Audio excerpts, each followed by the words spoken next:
Hello, everybody, and welcome to the director's commentary for the Lazarus expedition, episode 10. Um, ooh, the story so far. Hmm. Our party has arrived from far, far away from the Stormtide Kingdom. I don't worry about it too much. There's this king that they've had named Good King Arnold, and he's a good king because he's made a lot of reforms. He's brought down the levels of corruption. He's sort of freed the people from their shackles. He's expanded the the range of acceptance and of class and species and position, and he's gone on holy quest after holy quest to rid other nearby sections of the world of their evil oppressors without then looting and incorporating the regions into his own empire. Good King Arnold is a reformer during the Age of Heroes, back when the Stormtide Kingdom, it was a unified state, which is unusual in a time of city states. It was an actual full-fledged kingdom. But ooh, was it a might makes right sort of era? And Good King Arnold sort of did away with a lot of that stuff. And as he's making all of these great reforms, he's struck down by an evil, dirty assassin.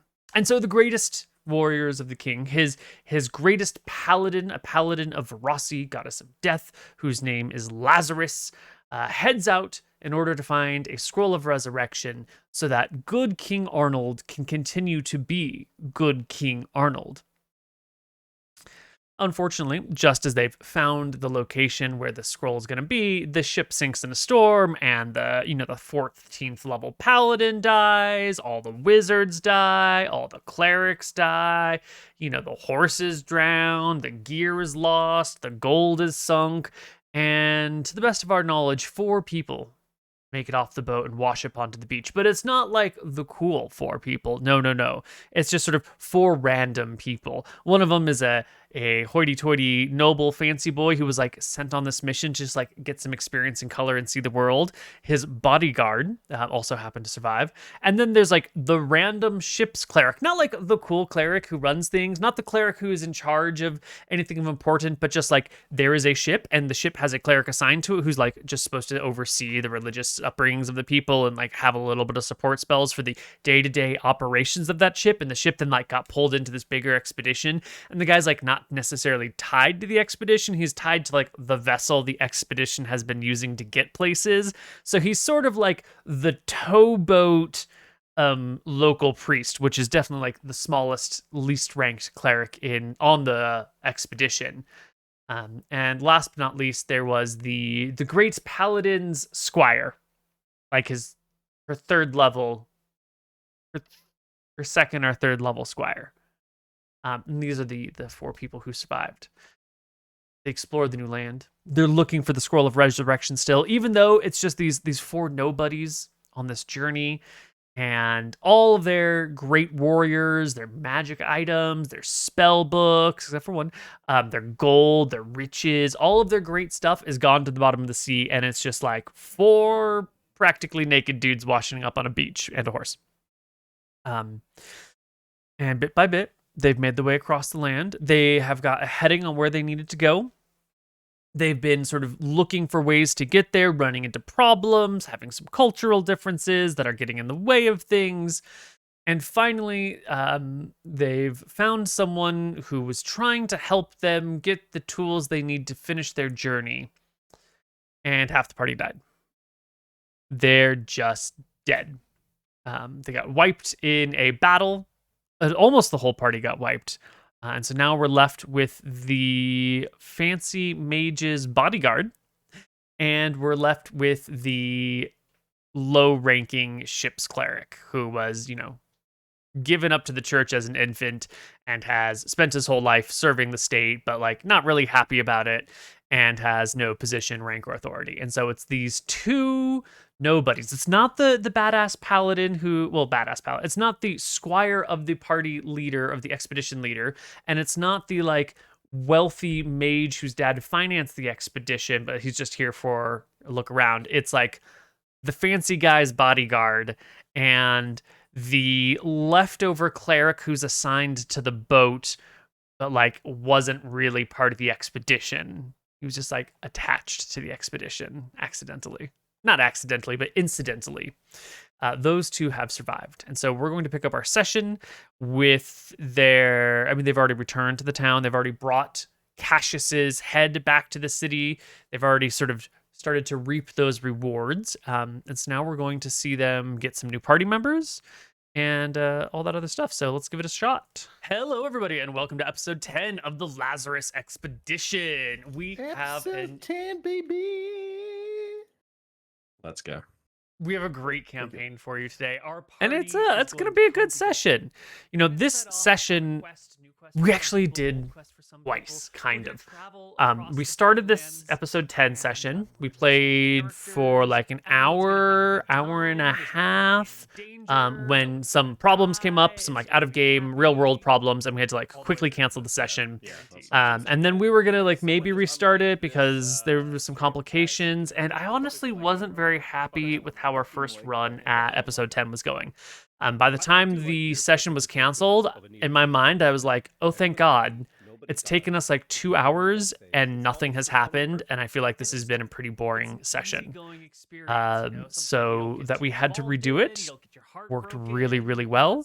I got to spend a little bit more time developing the story. I added in an extra character that wasn't going to be there originally because I wanted to like set up another plot line a little bit down the road a little bit better.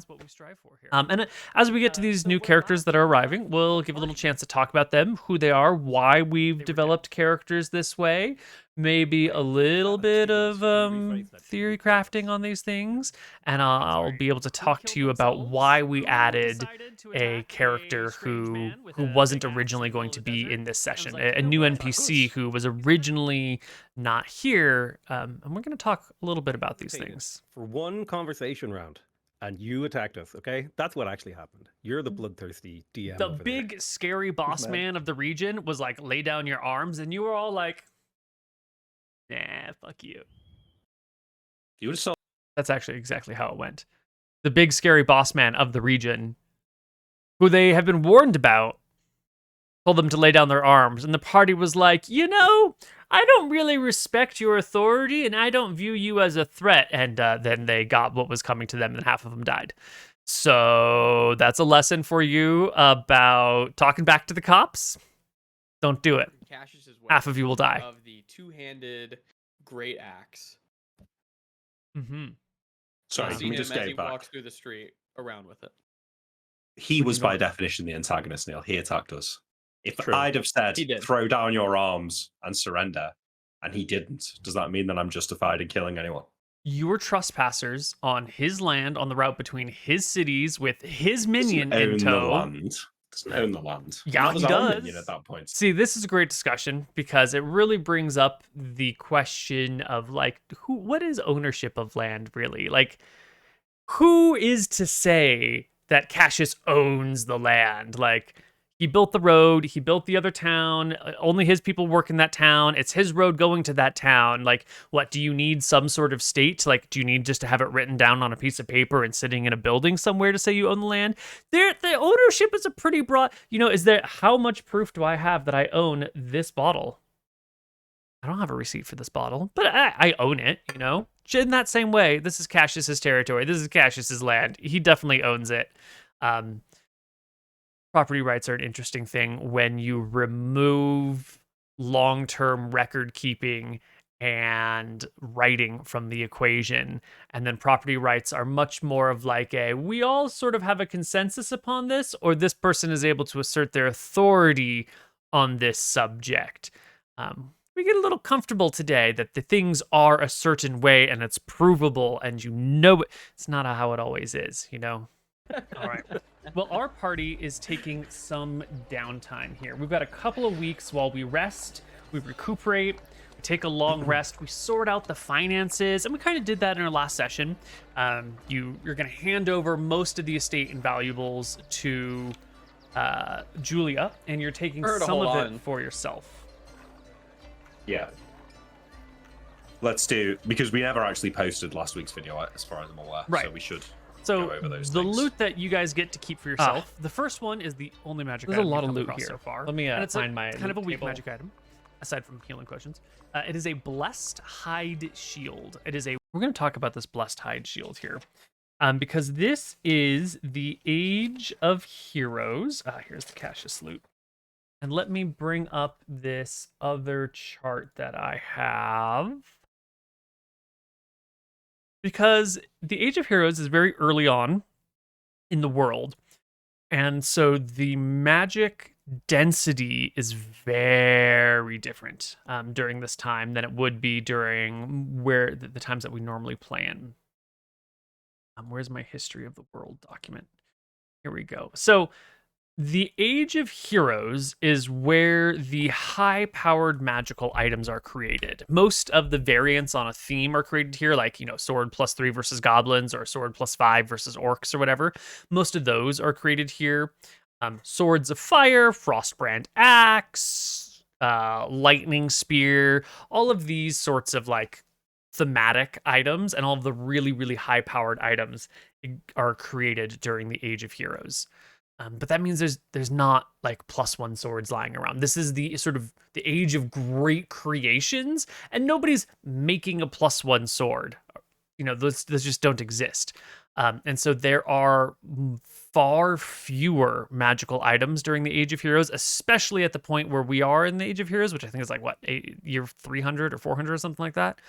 And the only, not quite the only, but basically the only magic item that we're seeing right now is this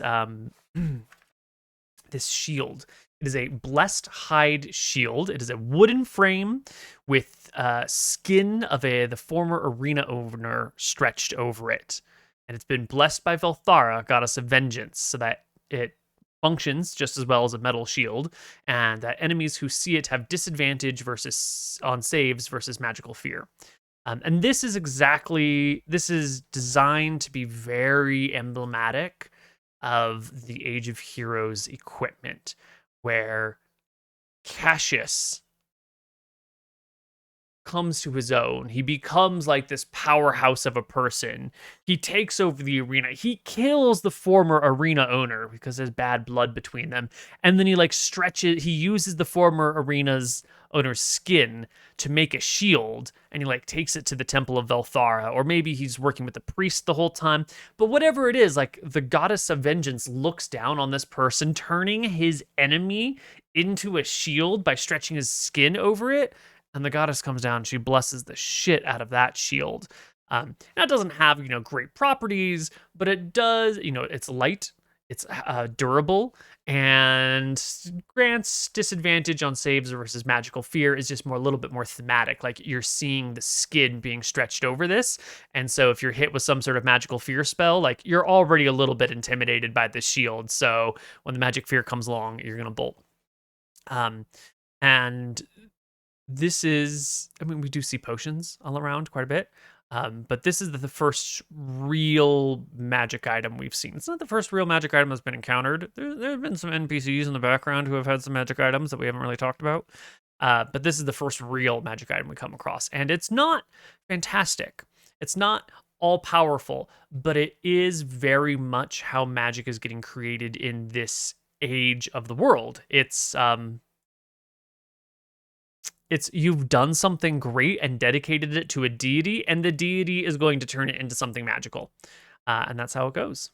A wooden frame with the skin of the former arena owner stretched over it, but it is of a normal metal shield. So the other things that we got here are, there's a silver great axe with a jade inlay that's worth a shit ton of money, 750 GP. And that is kind of an art object. If you're this great gladiator warrior who uses an axe, you probably have a really cool axe somewhere in your house. There's some potions, there's a lot of gold and silver and a little bit of platinum, then there's some gemstones and some art objects, but the players here are sort of looting the entire estate of this person. And so the things that we're listing here are just the things that are easy for the players to walk around. He's probably got a really cool desk made of some cool wood, and it's well carved and blah blah blah, and he's probably got these cool rugs and tapestries and paintings that are worth a lot of money, and he's probably got this cool candelabra, which is gilded in silver, or he's probably got a bunch of really cool, expensive shit.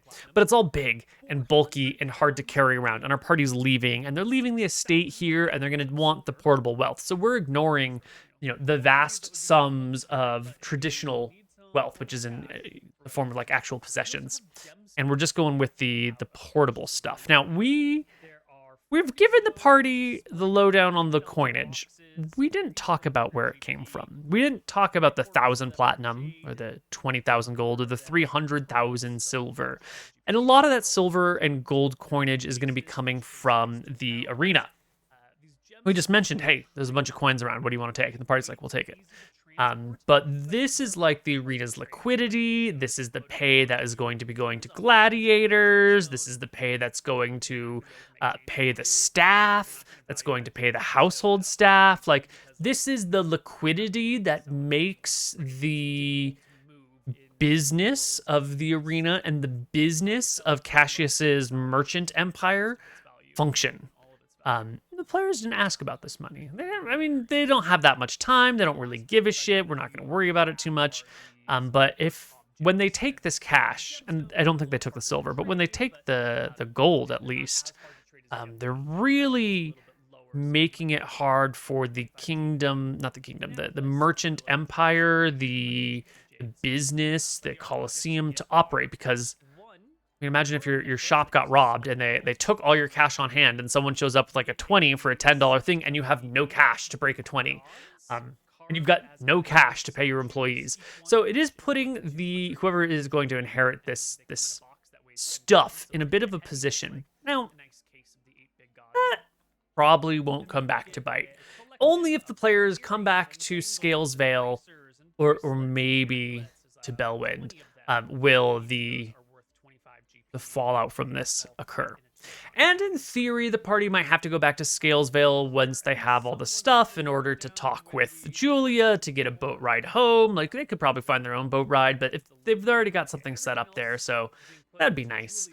So we might see some fallout from like this established merchant trading person, and then all of the supports that hold that merchant enterprise in place falling out completely. The major sport is actually just the death of Cassius, because no one's going to take over it after that.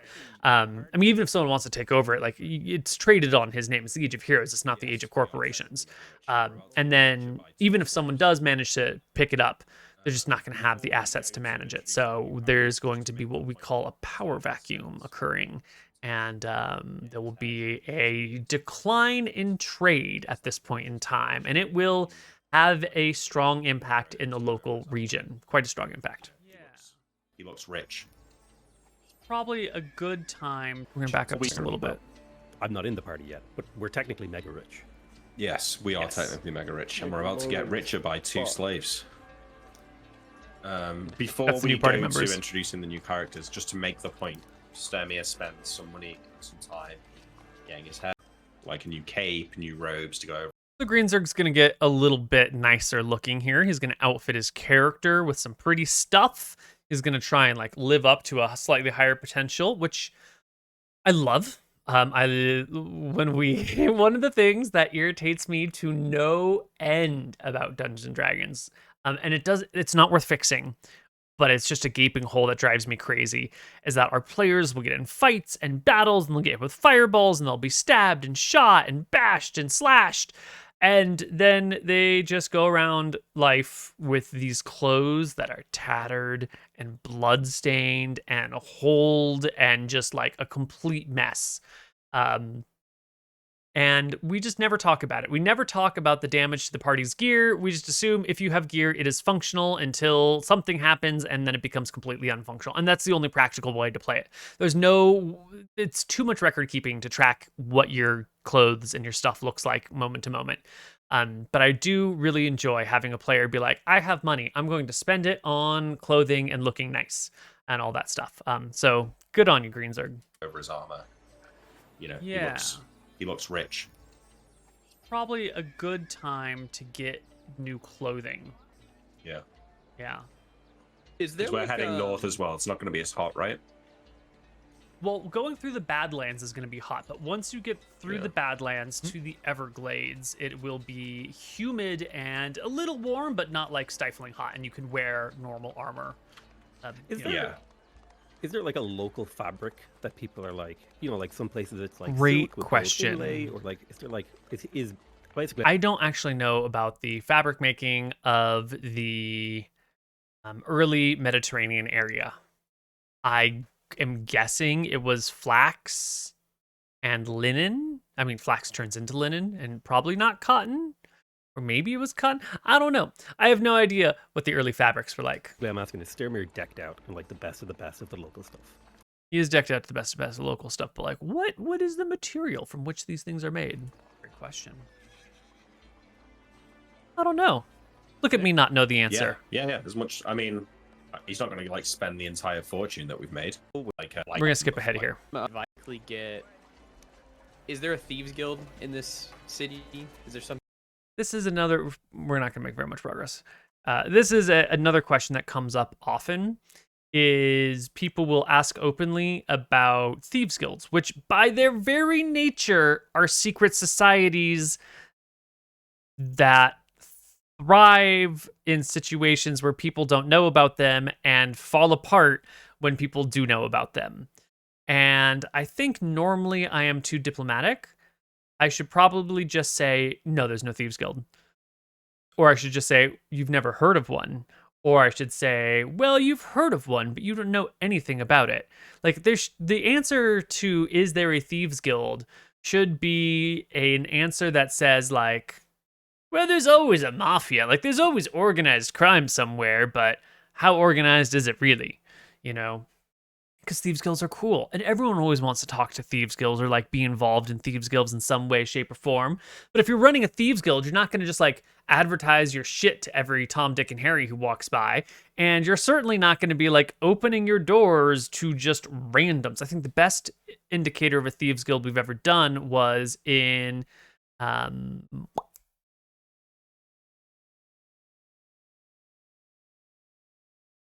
why am I blanking on the name of the campaign I did with these people right before? The Tides of Death, where they're in a town and they're like trying to talk to a thieves guild, and the guy's like, well, I need you to do this thing, and if you can do this thing, then maybe I can talk to you about a thieves guild.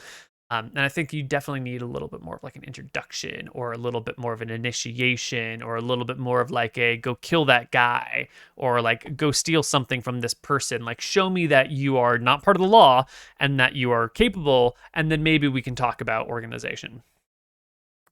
Just a big tangent. Something like that. Is there If like there some were underground network?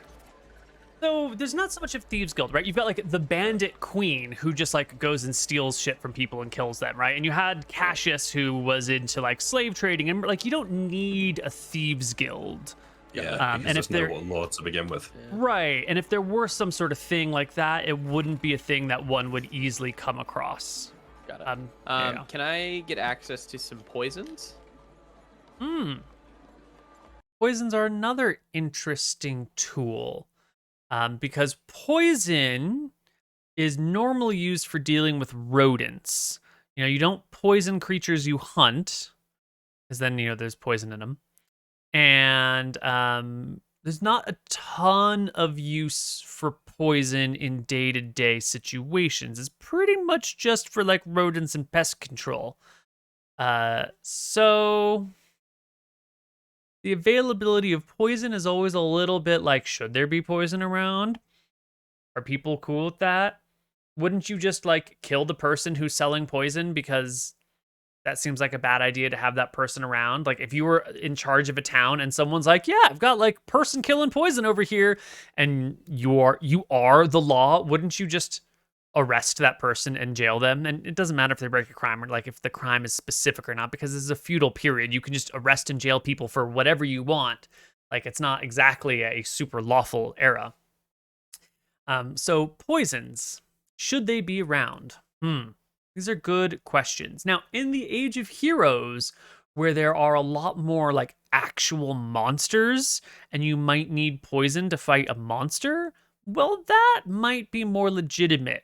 If you're in a city and there are really scary things that you might have to fight on the road or wander at your village, maybe in this era, poison makes sense to have openly available on the market. I would like to buy. We're gonna skip ahead. Okay, we One find doesn't some think we have poison. to need it. It's a ingesting poison that you consume, and then it knocks you out or something. I can't remember the details. They're not that important. And like most unique supplies that our party buys, they will forget about it before they get a chance to use it. It happens. Sorry. I don't know. It happens. Are you? I thought you were gonna say, whenever I see a German beer, I Oh, we're skipping past the casual Normally it's a anti-German 20, racism High here. means the better types of poison are. Did you roll Skippy, skippy, skippy. That was lying around because 250? Skippy, skippy, purposes, skippy. Small, medium, large creatures. Skippy, skippy, skippy. Listen, you got bad taste. You've just got bad taste, mate. That's the problem. that's sure.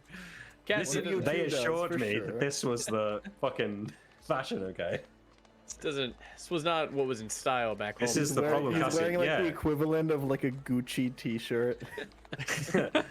This is the thing. You're used to fashion back in the Stormtide Kingdom, but fashion it's fluid, Cassian. Things are different here. Like the girls, like they look at you and they think, "The guy looks weird." I mean, I know your clothes are nice and all that, but they look at me and they think, "Damn, guy's got cash." He's shopping at like the elf store down there. As we're walking around, I'm gonna do a perception check. Can I see if there's any girls checking him out?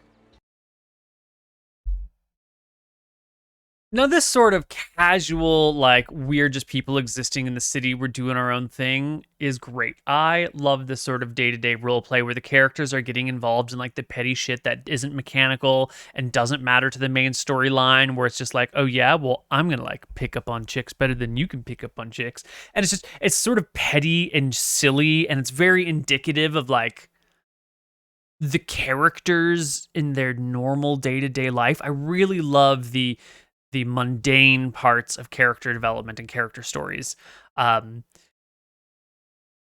in like 95% of situations. This is that 5% where like there are two characters who we haven't introduced to the game yet and are like sitting in the sidelines waiting to be added to the campaign. Can we just do character fluff, the character building, the mundane, ordinary moments in your character's life? You're shopping, you're flirting. Can we wait for the whole party to be here? I don't want our other two players to be sitting for like 2 hours. But it's fine. It doesn't go that long. It goes a little bit. And If there are any girls checking out Cassie. these are the aspects that I normally actually quite enjoy. I mean, people are looking at us everywhere we go, Just- right? Not optimal for this moment. Granted, it doesn't take a long time, and it all works out in the end, and everything's fine, and everything's fancy, and it's all fine. But since this is the director's commentary, we're talking about the mechanics of how and why things happen. Having the character development while we're still waiting to introduce the other players is Oh yeah, baby. less than optimal. Oh yeah, baby, let's go. You got the See, this is what I'm fancy talking about. threads. You might have been upsold some things, but that working. might actually be working for you, because I don't think you're taking the 6,000 pounds of silver, right? That 300,000 silver coins, which is equivalent Yeah. to 30,000 No, gold. yeah, like, we're leaving that. so you spend some I of spent that a on bunch of your that. Yeah. clothing, and I assume that's what you spent on the poisons. Okay, cool. Oh, cool. Yeah. I'll take that. So, I'll take the yeah. 250 gold back then. You've got like, you're catching the eyes of some of Nice. the grain. Flip ahead Maybe. here. Skippy, Let's skippy. talk about it.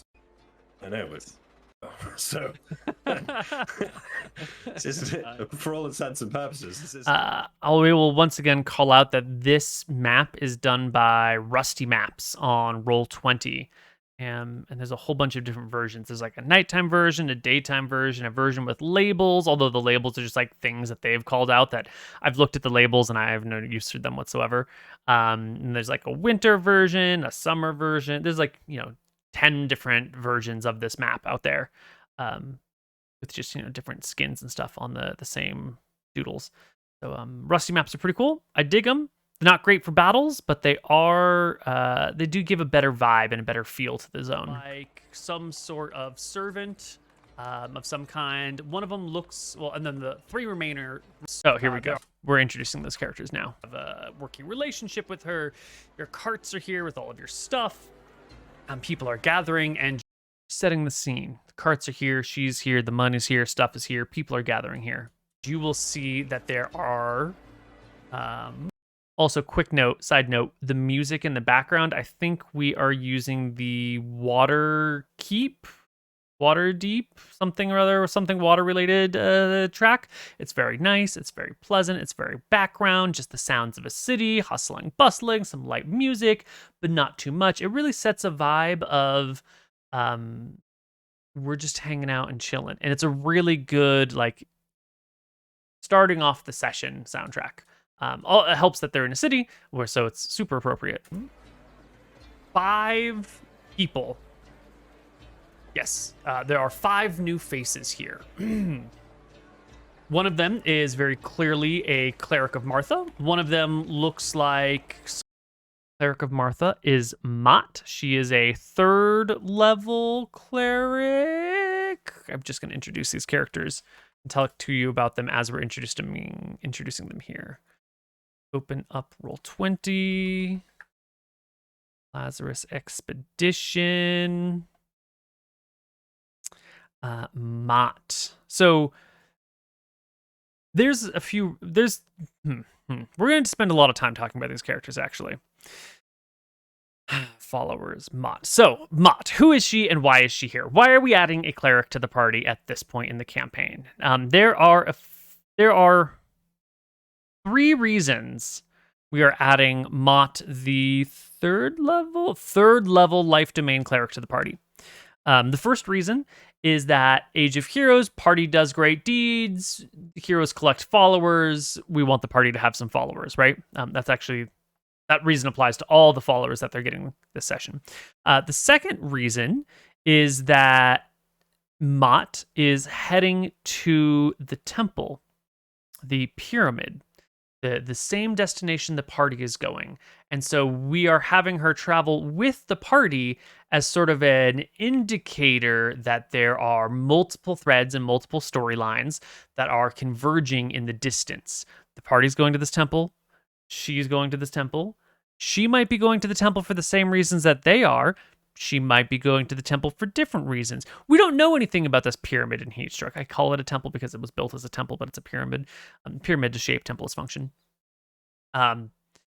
So this is the sort of like, here's an opportunity to see the threads of fate that are binding this mission together and give you an option of interacting with it.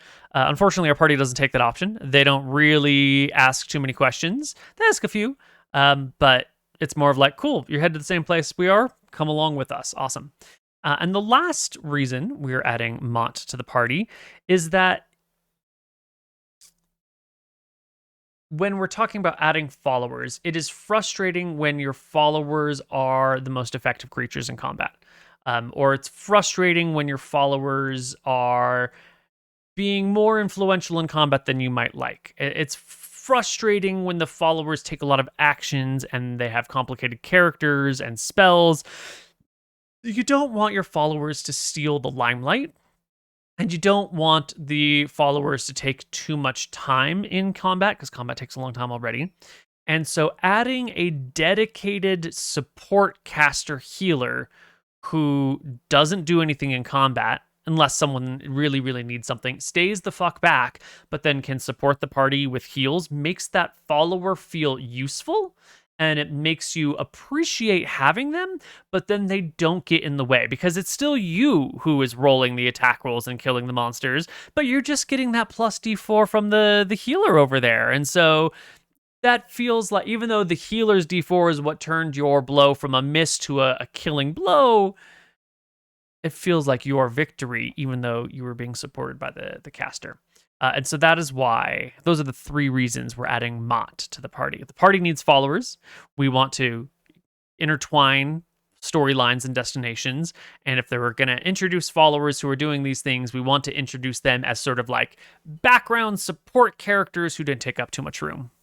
Some sort of servant of some kind. One of them looks... The servant of some kind is Ostigan. This is one of the names that we've taken from the Save or Die Patreon, where you can name characters and stuff if you are a patron. Ostigan doesn't have much to his character. He's a guide. He can operate a boat. He can lead you through the Badlands. He'll show you where water is.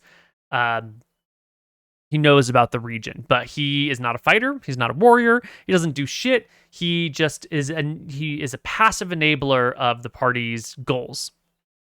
Real easy. I did end up giving him some stats: 13 strength, 10 dex, 12 con, 11 int, 14 whiz, 8 charisma, and he's skilled in nature, perception, and survival. But other than that, his character sheet is pretty much blank. He doesn't need much. He doesn't have much.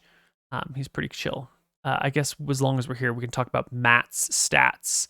9 strength, 11 dex, 14 con, 13 int, 16 wisdom, 15 charisma, skilled in arcana, history, insight, medicine, nature, religion. She is a half elf, and she has the healer feat and 2 healer's kits, so she can do a lot of healing. Oh, and she's also life domain, so all of her healing spells do extra healing.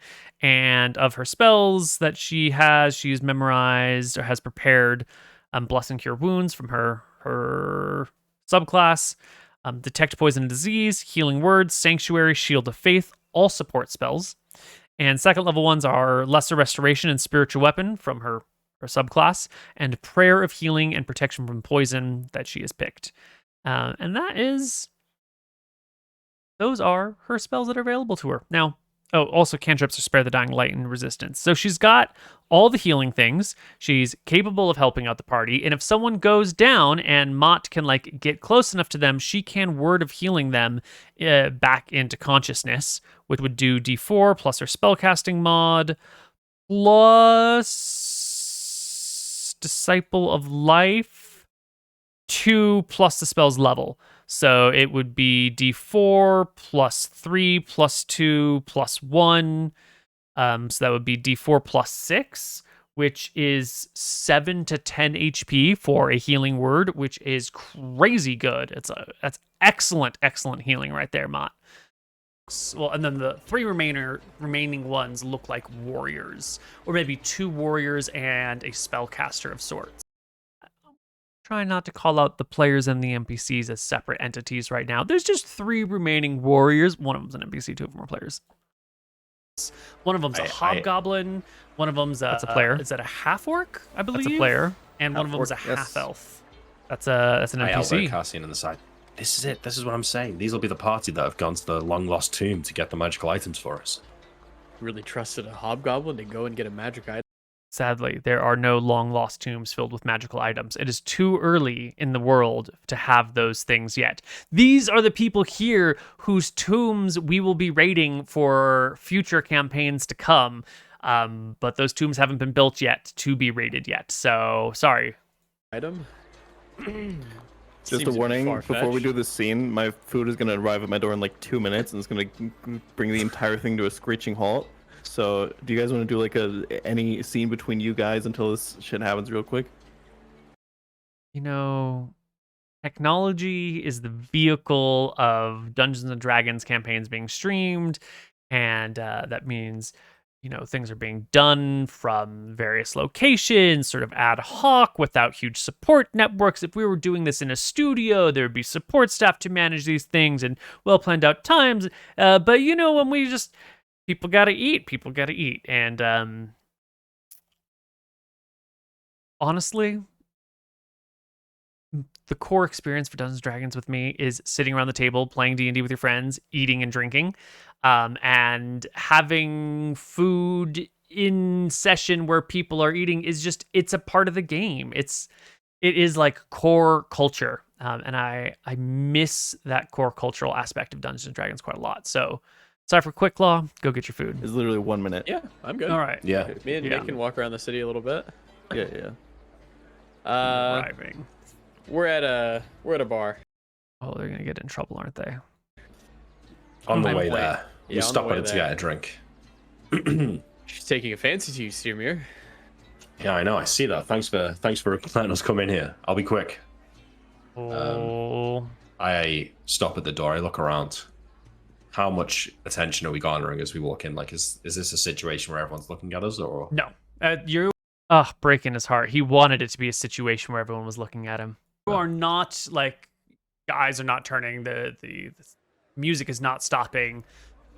But there are a couple of folks who will notice you coming in, just people looking at the door already or near the door.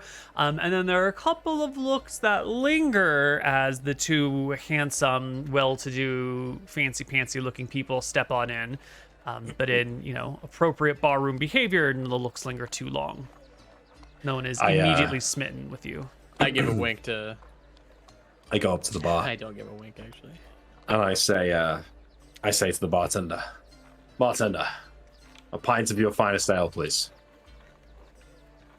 He will serve you a pint of his finest ale. I will Go up and get a pint too. I will. There's often a down question about whether or not to respond in character for the NPCs or to just narrate their actions, like he gives you a pint, or to say, oh, the bartender replies, oh, here you go, kiddo, I'd love to serve you. Blah, blah. Bad example, but to Roy and Vasha. I often don't know how to manage that situation. Do you want to engage them as NPCs? Do you want to engage them just by giving them space to do things by not engaging them, just like giving descriptions? In this situation, we are trying to move through whatever scene this is quickly enough that Cypher can get their food, and so we're not going to have the NPCs talk to them unless it is really prompted. I give you an inquisitive. Oh my! I give you a look. Can you give them a deception check? I look at Cassian and I shrug a little bit and give him a look that says, it's fine, right? A pair of people stealing Get up from a Cassian's nearby limelight. table suddenly, kind of upending the table. You can see they have short swords at their sides. I quickly to- do a I- 360 to turn around and look at them, and I see them He means a 180, not a 360. walking towards them with Cassian their holds the axe like this. But it's okay. with their weapons jingling. Are they looking at me? Oh yeah, when you drinks are on me. I killed Cassius. These people toss their table to the side. They kick. You're gonna kill a person and then walk around the city talking about how great you are for killing this person. And it's their city. I mean, he didn't own this city, but he was a very major force in this city. You're bound to run into some trouble. And we can't just have the party flaunt that they are the killers of Cassius without having someone be unhappy about it. Kick the chairs back. Their short swords are at their sides, but their hands aren't on the weapons, and they take one step towards you, still maybe 15 feet between you all. What do we have here? A couple of fools that prefer to die rather than take a free drink. Sit back down if you know what's best for you. Cassius was my boss. He was my paycheck. He set things up real nice and you're the one. There are a lot of reasons why someone in this city might be unhappy that Cassius has been killed and have problems with the killers of Cassius. I didn't prep this scene at all. And so the relationship for which someone would want, who would be unhappy about Cassius dying, that I come up with is that he's my boss and he was my paycheck, and now without him I'm sort of out of a job. And that is probably the least interesting, least compelling, least fun approach to this I could have possibly come up with. But in a panic, I didn't really have something to say. I'm sure there are much better things. Maybe we did business. He was my primary customer. There you go. That's a lot more reasonable. That's a lot better. What about I worked in his estate, and now that you've robbed it blind, I'm out of a job, which is sort of similar to this, but at least it's a little bit more nuanced rather than he was my boss, he was my paycheck. Giving a little bit more detail. I was a guard at his place, and now maybe not a guard at his place. I feel like there's got to be better things, right? He was an important man around town who had a lot of influence, but a lot of money and a lot of pockets. Someone's got to be pissed at him, and yet I can't come up with a very good relationship, or I couldn't at the time, and I'm not right now. Who's done this?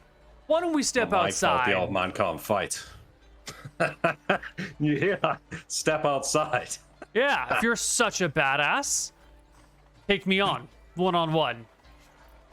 I eye the guy up and down. How tough does he look? How tough does someone look when you eye them up and down? Well, we do show AC on character, but we don't show HP. We don't really show levels. We don't really show stats. I mean, you might be able to infer strength or dex by someone's movements.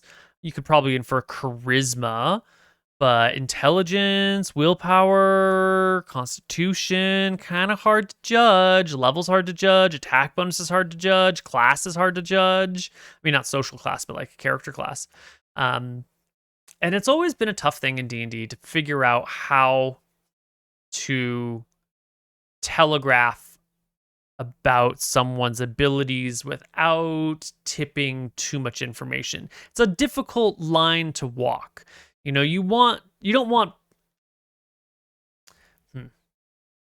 if you can never learn anything about people, then folks are going to get in fights with people way above their power level all the time. It's going to happen where someone takes problems with something the PCs say and the PCs go to fight him, but then the person turns out to be a 10th level warrior and then the whole battle's over really quickly. So how do you manage the telegraphing of people's power? Level 15 fighter. Well, give me an investigation check. Yes, sir. 5. Wait, no. What about insight though, Neal? I'm high wisdom. I go off insight rather than. No, this is definitely an investigation check. No. Hear me out. Intelligence versus wisdom. If you want to try and gauge someone, you can do it 2 different ways. You could do it the one way by like, oh, does he have scars? Like, how muscular is he? What kind of armor is he wearing? Or you can go off of the vibe. And I'm going off the vibe of like, does he look intimidating? Does he look scary? Good argument, actually. All right, we'll Like, take that's your my 4 wisdom. and we'll add your modifier, and it'll still be a 6 or 7? Be an 11. 4 plus you have 6. 7 in your. I do. Oh my gosh, he does. Wow. Okay, it'll be an 11 then. That's actually appreciable. Yeah. We're gonna skip ahead. In the end, they gladly decide not to fight the people. They learn from their mistakes. Beautiful moment. Not to start fights in the city. And the other folks like head towards the city gates, and the party says, "We'll meet you there." And then the party just pieces the fuck out and doesn't go there and doesn't fight them, which is great because we were just trying to buy some time so Cypher could go get their food, and we didn't want to instead get them into a fight where the party is like getting kicked out of the city again. It'd be terrible. It'd be awful. It would completely derail the campaign. It'd be a total shit show. Thankfully, they did not do that. They just let them go. Mercy. Love it. Meeting with Lady Farseer. Come on. Wait. Skippy. Not being fit to go get magic items. Right. Yeah. Ask for help on your quest. The arrangements have been made. Julia Farseer. Yeah. All right, here we are. Julia Farseer will, Yes. once everyone's arrived and all the arrangements have been made, say, you have asked for help on your quest. You specifically asked if I had anyone else who could aid you, and I have brought here 5 people to aid you on your journey. We're sort of redoing the whole scene, just a smidgen. Where are they? She points to the assembled people. And you can, if we just listen to the music for just a bit, and then I'm going to talk about it. We're going to back up. Where are they? She points to the assembled people. And points first to the servant. And she says, this is... damn it, I thought this was a different moment.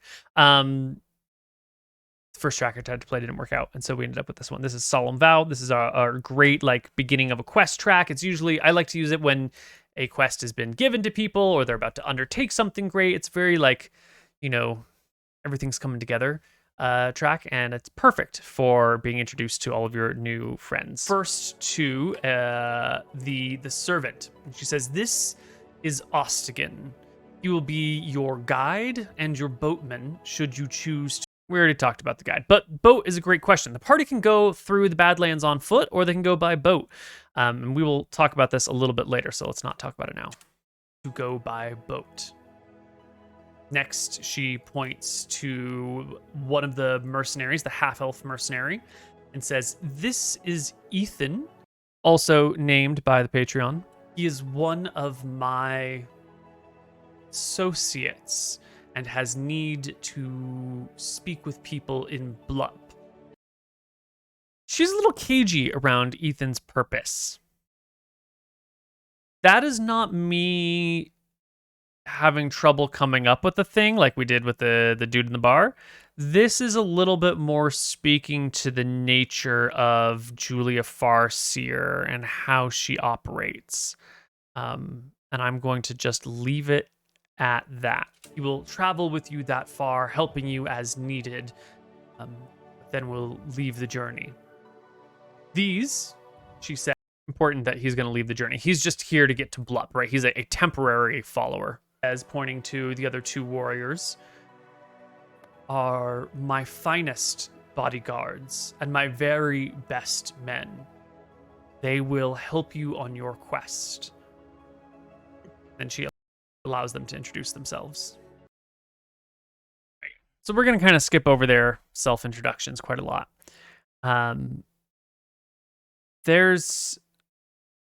The party has asked Julia for help. She is giving the party her very best bodyguards, her very best house warriors, with whom, as we hear a little bit later, she has a pretty intertwined fate. There's something going on. She's Farseer, diviner, and these two people are important to her future and to her purposes. And this mission may be the thing that fate has brought them to her or her to them for. So this is actually, on one level, we need new characters for the campaign, so we're introducing new characters. And on another level, there is something going on here. And this is one of those things that I like, where it's a little nebulous as to what exactly is happening here. Are the new characters, how do we say? Is Julia lying to everyone, or at least to the party members, and inserting spies into the mission?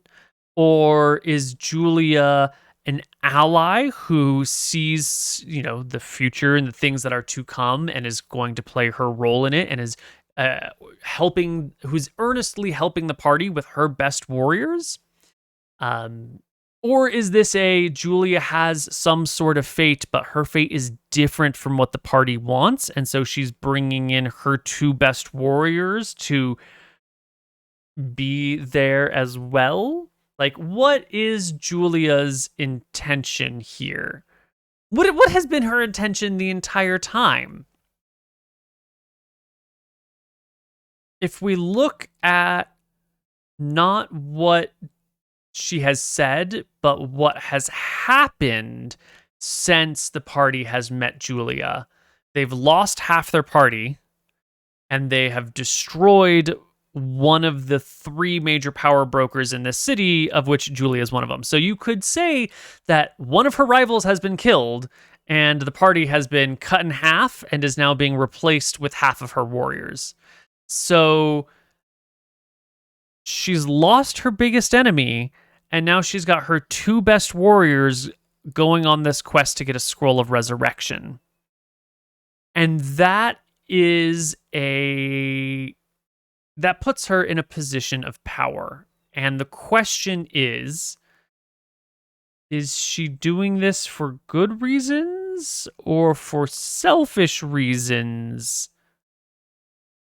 Does she want to meet people overseas, or is that a cover for something more nefarious? Now, I think most of the time when there's a little bit of is this person good or bad, there's a pretty clear answer. Even if it's not known by the viewers in the party yet, there's usually no, this person's completely out for themselves, or this person is actually good and I'm just trying to give a little bit of question about it. But I think when it comes to questions like fate and destiny and people with far-seeing abilities, the truth of the situation gets really murky. Maybe she is a good person out for doing good and is going to help the party with their goals because good King Arnold is a good person. Or maybe she's a good person doing good things, but she wants to subvert the party because she's afraid of what's going to happen if the party succeeds. Or maybe she's a bad person who is manipulating the party but wants them to succeed because she's going to gain power through the party. Like she's going to extend her influence over the seas to this powerful kingdom over there and get in good with good King Arnold. And, you know, maybe she is going to ride the party's coattails on their way to success. Or maybe she's a bad person doing bad things who is actively undermining the party and is going to like betray them at the opportune moment and steal their stuff. And I think that it's really hard to know, even for me as the DM, where her true motivation lies. She sees the future in some ways. She's connected to folks. And she is playing the game. But whose side is Julia on? And why is she giving up her best warriors to the party? Unless that's a complete bullshit line and they are just some of her warriors and she's saying they're her best warriors just to like make the party feel good, which is also a possibility. I never really I never wanted of the other characters to die. I'm not in the game to see anyone succeed. I want to see why people do the things they do and how they do the things that they do. But this opportunity to allow an NPC to staff this mission, it brings up so many wonderful, delicious little questions about trust and loyalty and motivations and honor, and it just brings up so many wonderful questions. And I really hope that we get to see the party dig into some of these questions a little bit later, some of these ideas. And I really hope we get to see the party either fully trust Julia or fully distrust Julia. And again, I don't really care which way the cookie crumbles. I'm not interested in what the outcome is. I'm just interested in how we get to the outcome and why we have that outcome. So this is just a really juicy, fun setup that I'm really looking forward to. It's nice to meet you. I'm Cypher Quickclaw, and I assume you are the heroes who've slain Cassius. Yeah. But he We can't. introduced some characters.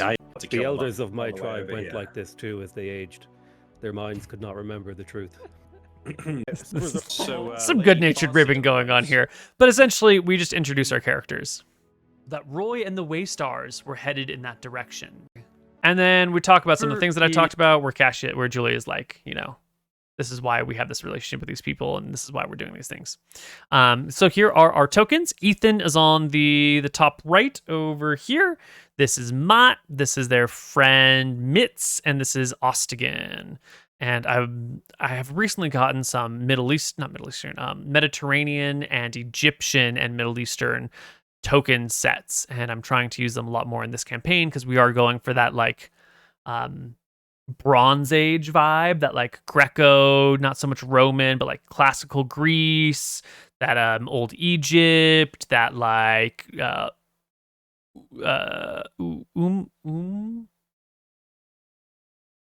ancient Sumerian. We're trying to go for that, you know, early world Bronze Age character token vibe. So we're pulling out our Persian character tokens and our Egyptian tokens and everything, which I really dig. Is fast, but dangerous. There are many creatures in the waters.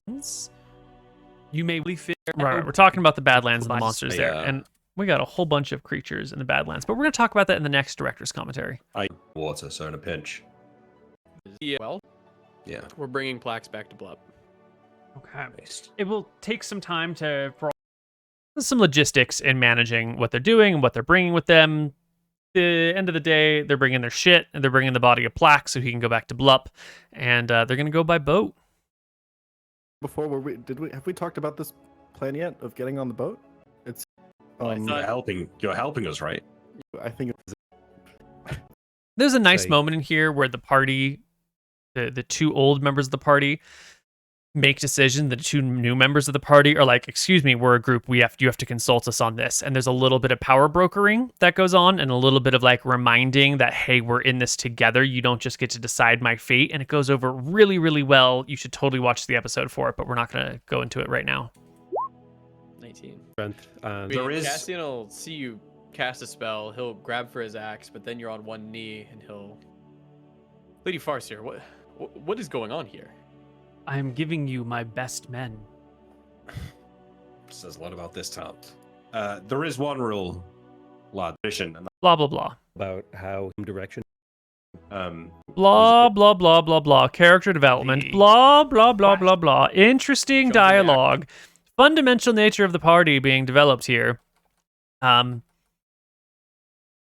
We could talk a lot about the nuances of these interactions and what it means, but I don't think you need me to say that. I think you can figure it out on your own. This is the director's commentary. We're talking more about what's happening behind the DM's side. Already started. So he'll. Also, it's like a seated position. I guess it's like a DC 10 check, but you have an awkward angle, so it's like at disadvantage. Oh, we got back up a little bit. Or two. let things It's not come like to the you in a arena. moment. The arena, it's easy. You have two opponents in front of you. man like you. I mean, so do say that a lot of the Hmm. forward Where are we? because the U.S. could do. Bloody. Am We'll use What's them happening weird here? and have a plan. Possibly? I sitting next to him, Koibu? How's the seating arrangement? Quite possibly. Can be sort of whatever you want. He's on like a chair, right? Ah, the party's gone out drinking. Got it. That's what's happening. We're gonna continue moving. They have some nice interactions while they're out drinking. No, I think I'd probably head to the river, maybe down to the bottom, down here, and I will sit on the coast with my feet in the water and sort of half back. All right, here is the other thing that we wanted to talk about. Up at the sky as I wander through. Backing up a little bit. outside This of is what- the what- other thing I really wanted to get to. Need to party when the party comes back from drinking and everyone goes to bed. When our dearly beloved Steermere is awoken in the middle of the night with a shock and a need to see the sky. Can everyone chance to And- wake up because we're probably in the same room? Why would you be in the same room? Yeah, we're not gonna be in the same we're room. not You in got the like same estates now. Yeah, you got you're fucking right, Cassian's right. estate. Oh, we're yeah. rich. Okay, sorry. So I wake up with a start, with a familiar feeling, and immediately get out of bed, put my cloak on, and head to the outside. I'm not sure if there's a balcony or something, or if I just head out. Of Monday, September 1st, during the new moon, 3 comets hanging in the sky. So we have new gods coming down to the world. That's a big deal. 3 gods at the same time, all coming down to the world. Probably for the same reason. Probably for the same reason, or at least a related reason to Martha showing up in the world 2 months ago. Kind of a big deal. And we are once again just sort of preparing future storylines with details right now, because there's nothing to necessarily know, but this is sort of how do we say? The cleric in the party, no longer the paladin, should be aware of these big cosmological changes that are going on, and they're going to have an influence somewhere in the world in a really, really big way. But our party isn't super aware of what this big influence is. So we got to give our cleric an opportunity to be aware of these things. We've got to bring up the dramatic nature of these changes in game. We could do that in a way where the party wakes up and everyone is talking and everyone's like, oh my God, do you see the 3 comets in the sky? Look, there's gods right there. But like,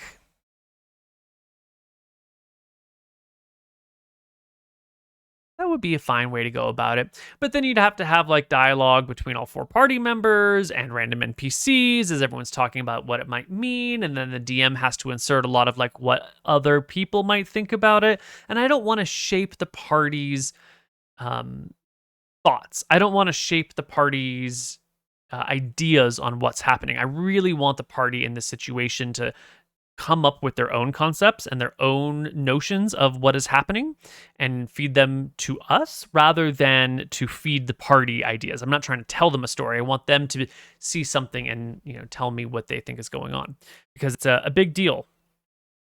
And it might be in this campaign where these things are going to come to fruition. And maybe this campaign doesn't see those events at all, and they just become salt and pepper in the greater dish of Arcadia's storyline.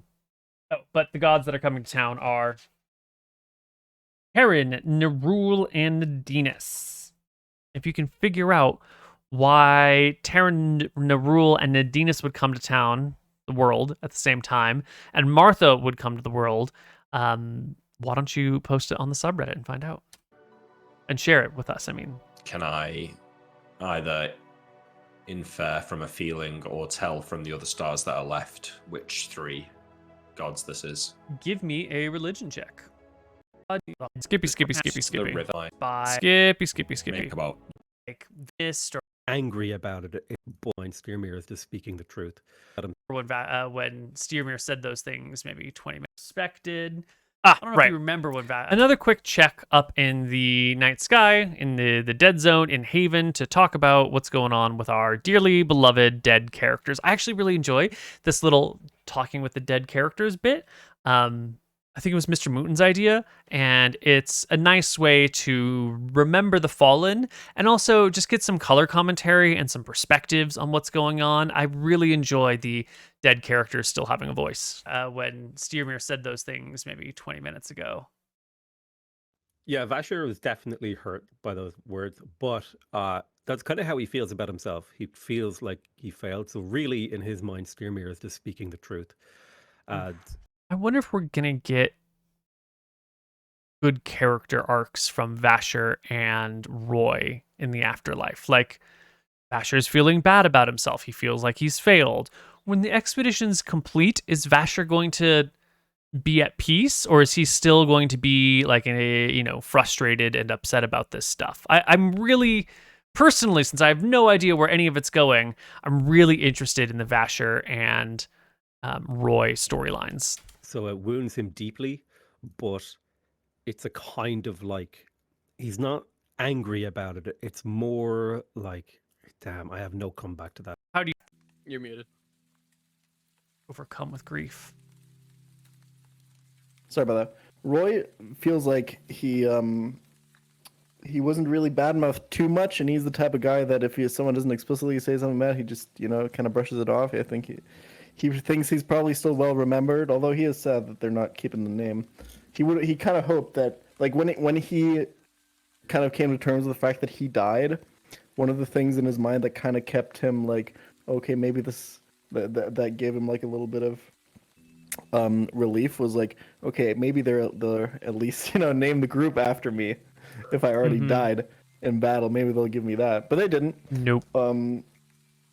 He's very fascinated by the fact that they're hanging out with a hobgoblin. He's like a kid watching a TV show, and he's going like, no, the hobgoblin's gonna eat you guys. No, look out, don't trust him. Roy's always a great source of entertainment. Mm-hmm. So I think we go to break here. Nadinus Is Fargo not that you begin to ship is long and just shy of 10 feet wide.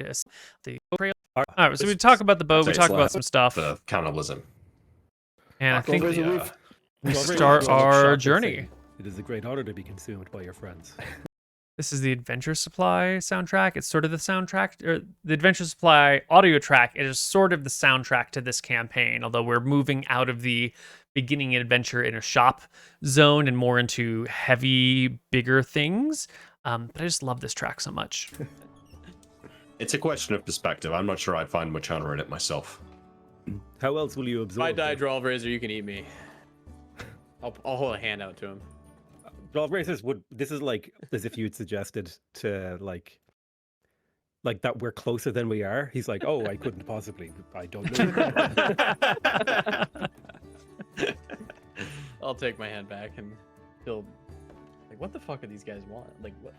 Music stopped and started there because I had to refresh Roll20 in order to actually get to something, because sometimes Roll20 bugs and things don't work out very well.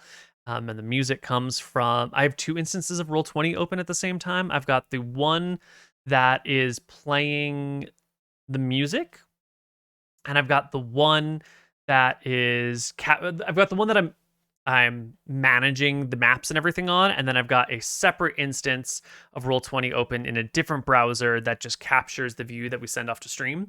But the music all is captured from the one that is the screen that I'm working on, and not from the screen that is always logged into Roll20. And so if I have to refresh Roll20 for some reason, the audio cuts out temporarily. And you might think, Neal, why don't you just play music from the other instance of Roll20 that never refreshes, and that way you would never have any musical interruptions?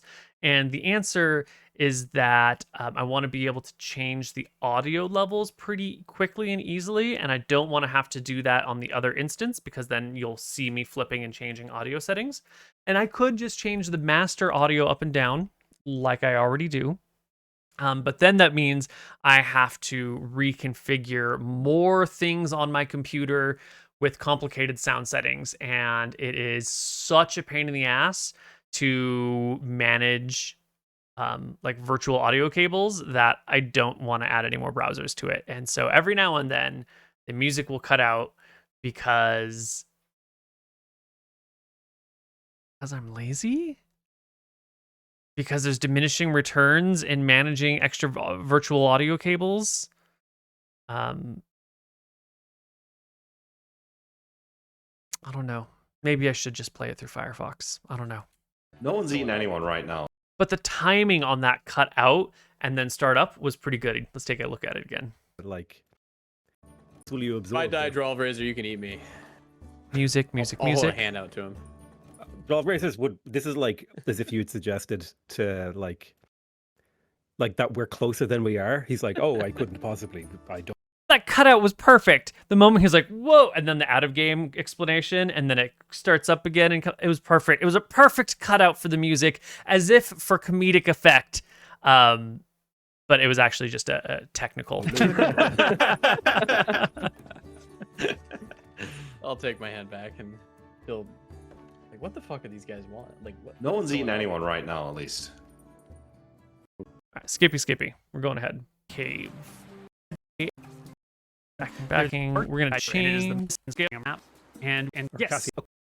it's to use. Okay. And then I'm going to pull you over towards here. So this is like the size and scale of your boat. I don't know why the music keeps stopping. I heard it. I could hear it, yeah. Weird. This here boat and map that we're on. First off, the map hasn't fully resolved. Thank you. There it is. This is one of those maps that I have spent. This one didn't take a lot of time, but where I was like, ooh, we're going to have more encounters in the Badlands along the river. And so I built a bunch of maps for the Badlands with rivers in different colors for different parts of the Badlands that we never used. And I could kind of tell that might not come up. And so the whole purpose of showing this scene here is, well, actually there's two purposes. One is like to give the party an idea of the size of the boat that they're on. It's pretty narrow. It's not very long. There's not any cover. There's no underneath. It's a pretty small boat, but it's a warm area. There's not a lot of rain here. You're in a desert, so you don't really need the cover.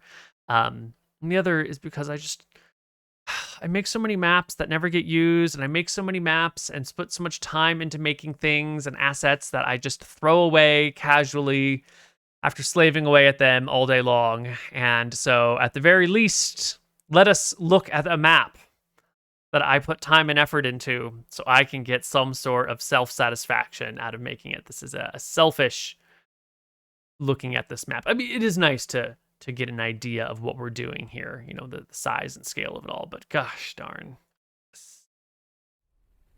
A quick question. I technically used a second level spell slot on Yes. Cassian. Has it been long enough that I get that back, or am I just out? Yes, it has been a week and change, so you do get that back. So here's the size and scale of your boat. And we're going to take a journey on this ship. So we're going to go take a look at the world map for a moment. Is Mitz on there still? Mitz is on there still. You said you were keeping him, right? We're keeping it. Yeah. All right. Poor So the Mitz. plan is to come from Scalesvale down the river, take a left at Bellwind, and start to go up this river until you get to the gateway. This arch right here is a great stone arch that spans the river, and it is the mark of the beginning of the Badlands. That's what your fun behind the screens director's commentary little tidbit here.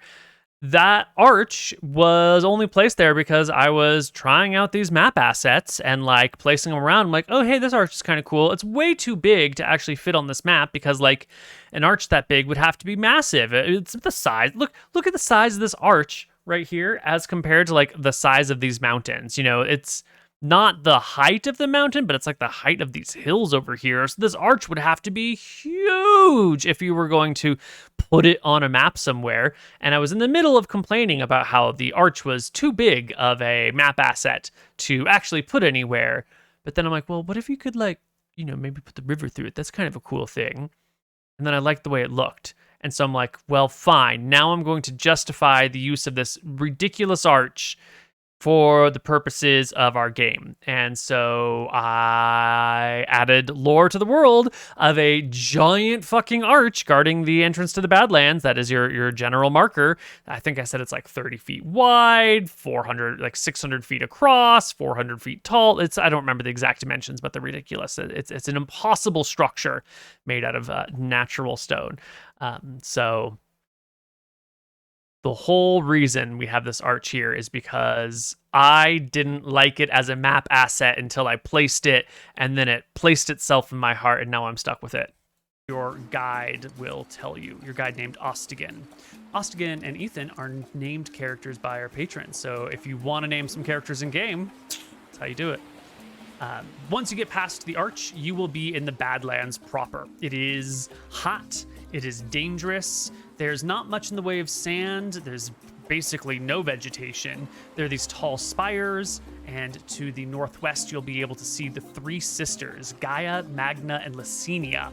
To the east, you will be able to see the Vodin Cliffs, beyond which is the Magna is also the bandit queen's name. Her name is Magna, Queen of Bandits. She's named after one of these three sisters. The Great Empire, Kingdom, City-State, it's hard quite to judge it, but the town of Vodin that sort of controls the plains on top of this great, plateau. The Great River will pass by this one point of interest up here. Where the river divides at this point, there is a large cave. And Ostigan will tell you that over time, various creatures have taken up residence in this. The cave is here for the exact same reasons.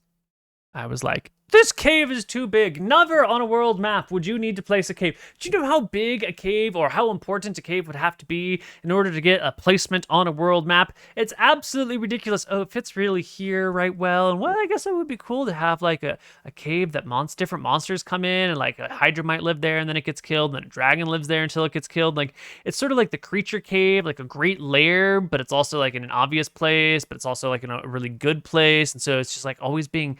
its inhabitants are always being killed, and it's the same layer. Oh man, that's a pretty cool idea. I guess now I'm stuck doing this thing that I was just saying is a terrible idea because I kind of like it now. Yeah, it happens. Great cave. Once upon a time, a Hydra lived there. Maybe something else has moved in after killing the Hydra, or maybe someone has come and killed the Hydra and there's nothing left. Who knows? But maybe it's another Hydra. A great monster's lair at the fork of the river. One of the useful reasons for going around is that you can just walk around the monster lair, but by river you have to go that way.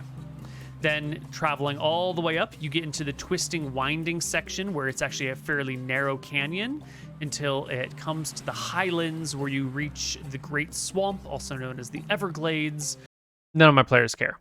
I'm giving all this great backstory about the land and the history of the area and the things that are going on here and the topography and the terrain. Like, this is the adventure before you, and nobody is even remotely interested.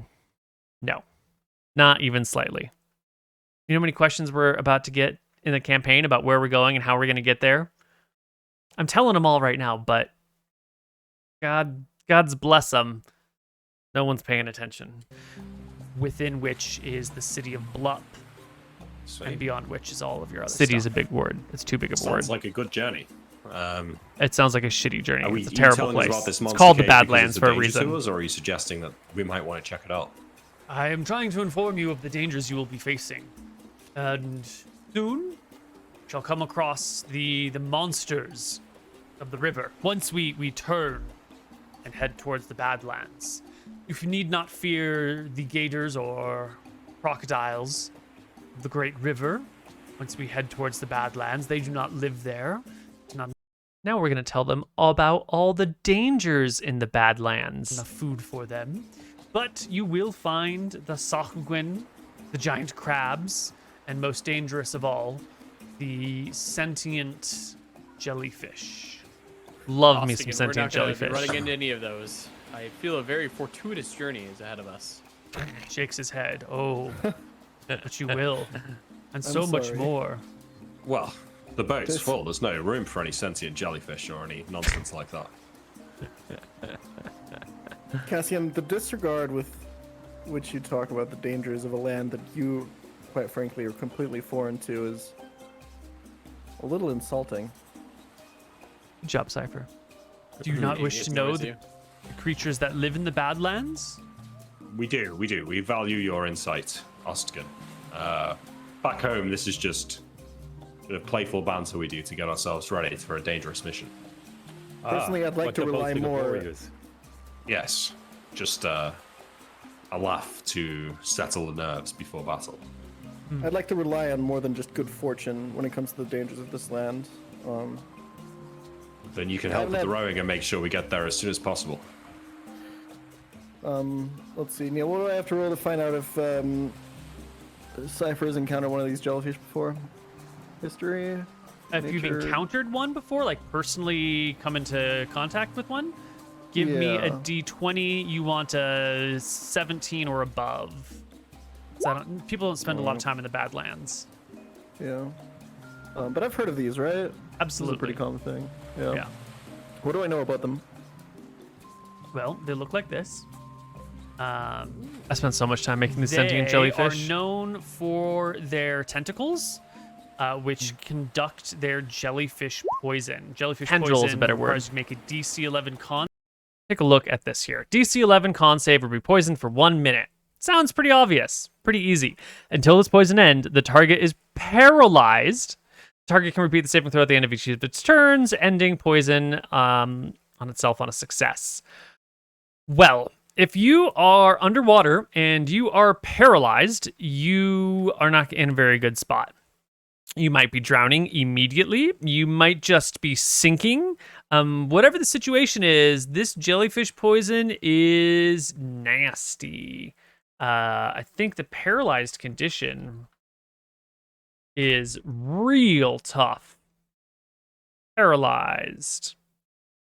Incapacitated, can't move or speak, automatically fails strength and dex saves.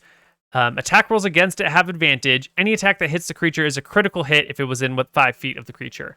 So, yeah. These jellyfish are really, really nasty. Now, DC 11 is a pretty chill save.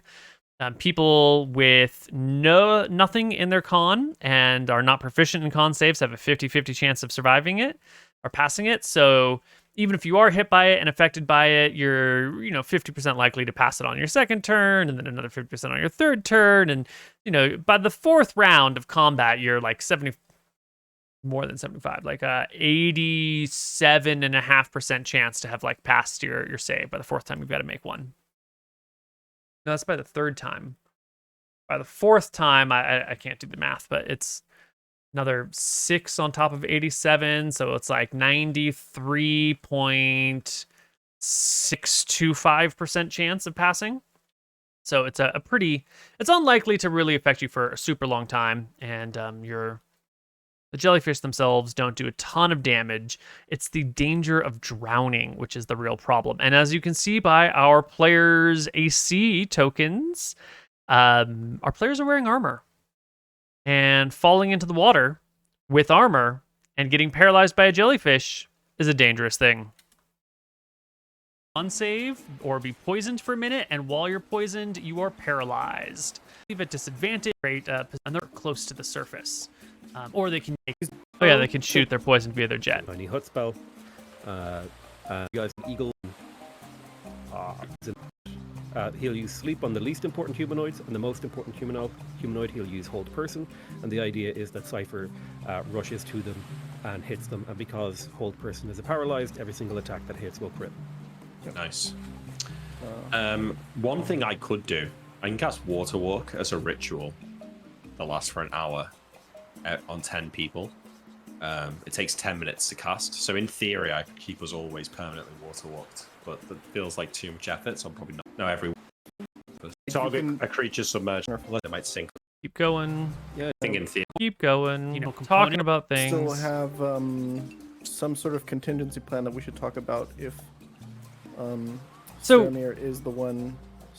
We've sort of gotten off of the track of what's going on with the jellyfish. You know, we've lost the track of the monsters of the Badlands, and we're much more on the very broad scale planning for the river. We're talking about ideas like water walking, what to do if people fall in water, how the water walking gets you out. There's a lot of like really big scale planning here.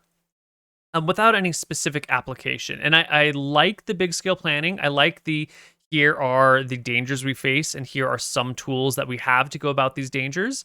But without a specific plan, it can be kind of hard. Without a specific obstacle that you know you're going to encounter and the context in which it will be encountered, it's a little hard to nail down anything solid. I think a good approach here is just to mention I have these tools that might help us in the event of these problems, and we'll figure it out when we get there. Sometimes we get a little bit lost in the weeds. He should definitely be in the most central position of the boat. Steamer should be in the middle, attached to the mast by a rope. I think we should just have a rope attached to the mast that we can throw in after someone if they fall in. Because we've all learned from Tides of Death that tying yourself to the boat is maybe not the best idea. Because if the boat goes down, it's game over. I just seem to remember a whole debacle where people were trying to tie and untie themselves to the boat over and over again. Was that with the that was a bigger. When you touches or enters the warded area, blah blah blah, lots of spells, lots of stuff. Not a lot of this is DM commentary worthy. Feels like he can do it. I look to the rest of the party. Not really in the mood to be questioned by these folks again. All right, so we're finally on the way. We finally left the tropical soundtrack. We're going on the open water soundtrack. The party is going from Scalesvale to Bellwind at this point, and they are encountering a boat. A boat from Bellwind that is coming across the river to intercept and speak with the party. And I like this encounter because you don't really know what it's about. You can see it coming.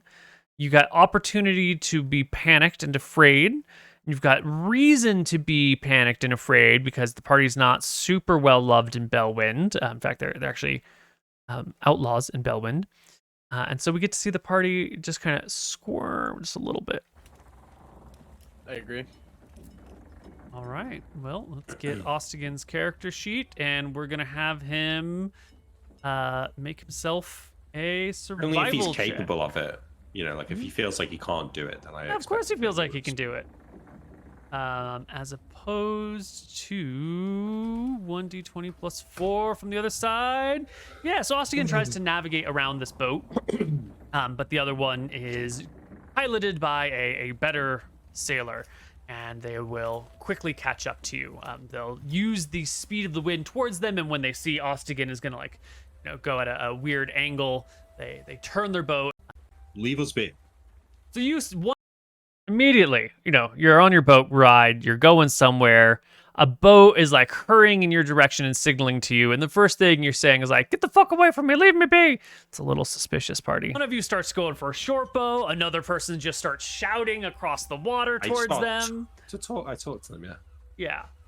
The party is behaving very suspiciously. They're expecting trouble. Meanwhile, fish, what'd you call it? But the music is so nice. It is a quipper. It is essentially a piranha. Excellent. Your quipper. How could you have an see underneath encounter the boat. There's in nothing this underneath gentle it. It's music? just a regular shallow-keeled vessel. When I there's no... poke my head out of the water, I'm like, can I figure out like what sort of disposition do the men on the boat have? Give me an insight check. Absolutely. You would have a better chance of seeing what people look like as a person sitting in your boat looking at them rather than as a fish poking your head out of the water trying to look over a lip of a boat. But sometimes these corrections are not worth it in game. They're worth it in the director's commentary where we can talk about weird mechanics, but having the fish try to see inside of a boat seems like a tough thing. Also seems like it might attract the attention of the people in the boat. But I do get that he wants to play with his new fish toy. But you could see him better from just as your own people, because the fish has to be within 100 feet of you anyway to use this ability, so you can see better than a fish can see out of water, right? And then you already have the height, so you don't have to see over. Yeah, Absolutely. There's a it's fine. 15. I accidentally rolled it with advantage, but That's fine. With the 15, you can get the impression that they are. They look like they have an urgent need to speak to you. Urgent an need. urgent need with violence, or just an urgent need to speak? It's a small boat. There's a pilot and one person on board who does have a bow and a short sword, but there's not enough people there for it to be a dangerous encounter. Yeah, fair enough. I'll dismiss the eyes of my familiar and describe. One of the DMing techniques that is really important is the painting a picture with all of the details necessary, even when it doesn't matter. In this situation, the party wants to know the disposition of the people that are coming to talk to them. And it doesn't matter. They're friendly folks. But it's important to note the possibility of danger here and call it out in all of its detail and let the party make their own decisions. Not only because it's more interesting as a game when the party has to process information and make decisions off it rather than the DM say, friendly people approach you, but also for those times in the distant future when the party is being approached by people who are dangerous but are trying to seem friendly, you know? They might come across another boat sometime where there are 12 people with bows and ropes at hand, but they're waving in a really friendly manner. And I would probably describe the situation similarly, and Potato McMuskie might say like, well, what's the disposition of these people? And I might say, wait, well, you know, there's 12 of them and they've got bows and ropes and oars and they've got all the tools and weapons of war, and they're just kind of heading in your direction with the person in front seeming like they really want to get to you. And it's important to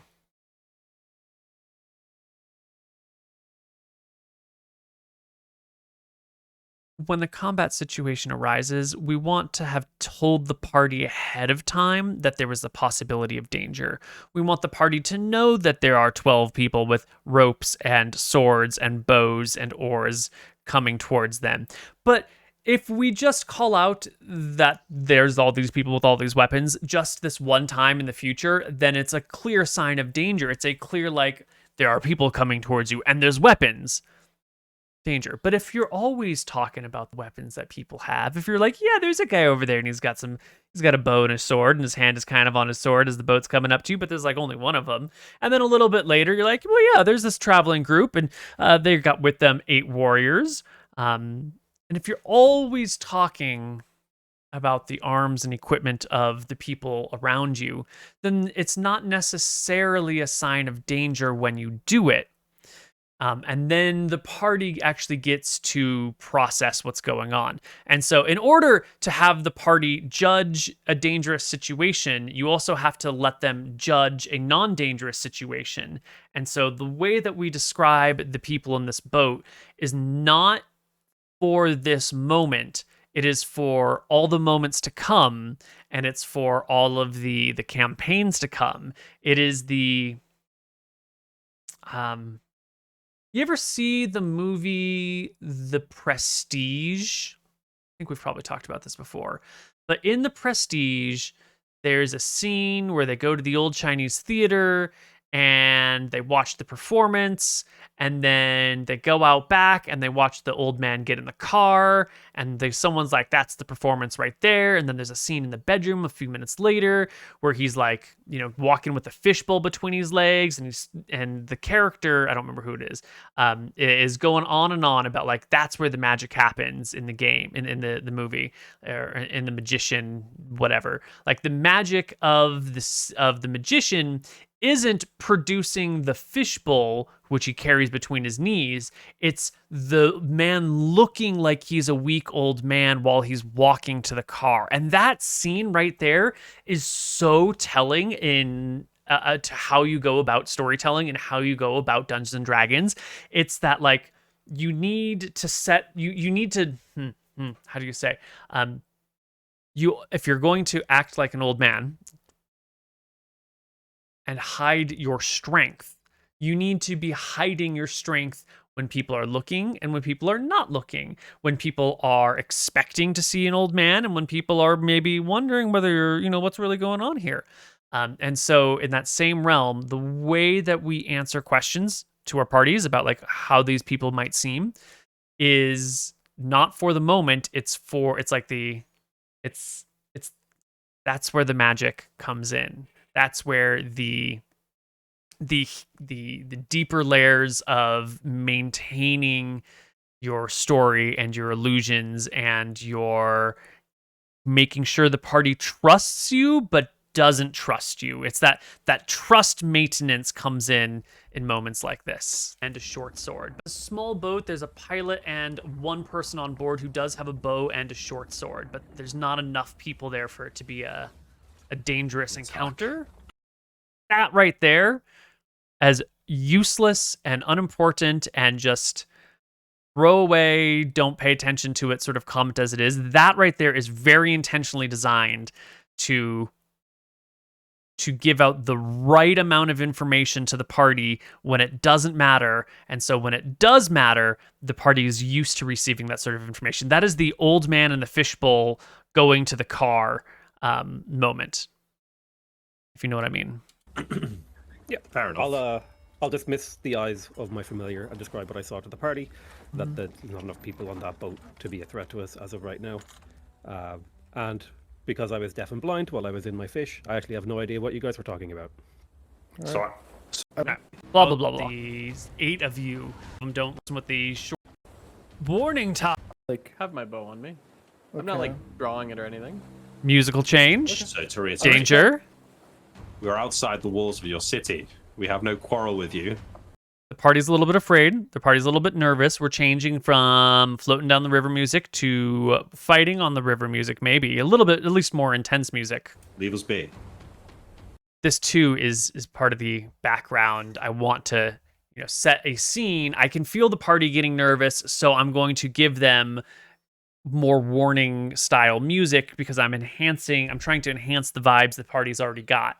Even though we know it's peaceful. Warning tides. Then speak. Warning tides is not how you say that. They will, the boat prows will bump, and the person with the short sword and short bow will sort of like reach across and grab. Another important moment. Enemies are grabbing onto your boat. Your boat, so the two of them don't like drift apart. Give it a little justification. There's always a reason to grab the boat. And look up at the 8 of you. Where do you head? Through the Badlands to the north. To Blup. Oh, never mind then. Carry on. And let's go of your boat. What? Hold on. What tidings? So this is a small moment, right? We'll let's Southern actually hear it stretch first. of the river. There are Sahugwen there. I've forgotten their name. Our great rivals. So essentially, there's shit going on in the world, and the party's just being warned about the shit because no one knows who the party is. But the party was afraid that they were going to be hunted down for who they were, and that their past decisions were going to be catching up with them. And in the end, it really wasn't a big deal at all. But we got everyone a little bit nervous about something for a moment, and everyone put up their guards, and everyone was a little bit like, "Oh, is this the moment? Are we gonna have to fight on the boat?" And it turned out to be absolutely nothing. But it's, want to engage. Want to get everyone afraid for something and then let it just kind of be on its own, and maybe here's a thing and maybe it's not. You want the party to be in a state where they are having to, if everything is always a combat situation, if everything is always a danger, then the party knows that, oh well, we're talking about something, so it's danger, so let me get my spells ready. We got to play it cool. We got to show the party mundane aspects. Well, I'm sure the Knights of tastiest of the Bellwind wizards. will put them down. Ashwia the River Keeper has not been seen for a week. We fear the worst. Mentioning other heroes. Have we heard of these people at all? Me and Razor? You're familiar with Ashwia the River Keeper. She is the great hero in Bellwind. She is sort of their protector against the river monsters, specifically the Sahugwen, who live just up the Badlands River, just up the Great River. She's a 10th level paladin, I think. A little bit into the Badlands. She is a pretty baller warrior. She gets 3 attacks at +7 that do d10 plus 4 damage with her glaive. She can breathe underwater. She can swim while underwater. She actually has some magic items as well. The party doesn't know about it. That swimming and breathing underwater, those are magic items. Spells. She's a paladin, we should call it. I feel like Sounds cool. it's reasonable that Cypher has at least heard of her, maybe even met her, huh? Yeah. Definitely heard of her. Probably not met her. She is like the great hero and self-proclaimed protector of Bellwind, but she doesn't really adjudicate the law, and she just sort of keeps an eye out against the monsters who might assault the city. And that is kind of how some of the things in the Age of Heroes go, where you have a person who is a guardian of a city or a protector of a city, or they've conquered the city, and so like they're hoarding it for themselves, and they're sort of in charge of the city, but like they're not necessarily wanting to be legislatures and govern it day to day. And so they do all the cool, big protecting stuff and all the fun, glorious stuff without wading too deep into the mundane aspects of bureaucracy in the day-to-day living. And so, yeah, that's Ashwia. She's a great example of what the Age of Heroes has to offer. So she doesn't really... River Batman? She is... I suppose she is River Batman. Yes. That I is had not sick, classified her that way. So I respond to the person and I say, the last time we were in Bellwind, we were not treated so favorably. I'm not sure we have any inkling to help with this. What was her name? Ashwia? Ashwia. Razor will immediately say, I vote that we go kill some Sahuagin, and he'll begin describing the delicacy of Sahuagin liver and how good it is when it's roasted over an open flame. Man loves specifically liver. with beechwood charcoal, because the flavor infuses in. And he'll talk probably for about 30 seconds about how good it is and like how important it is for the party's morale to do this.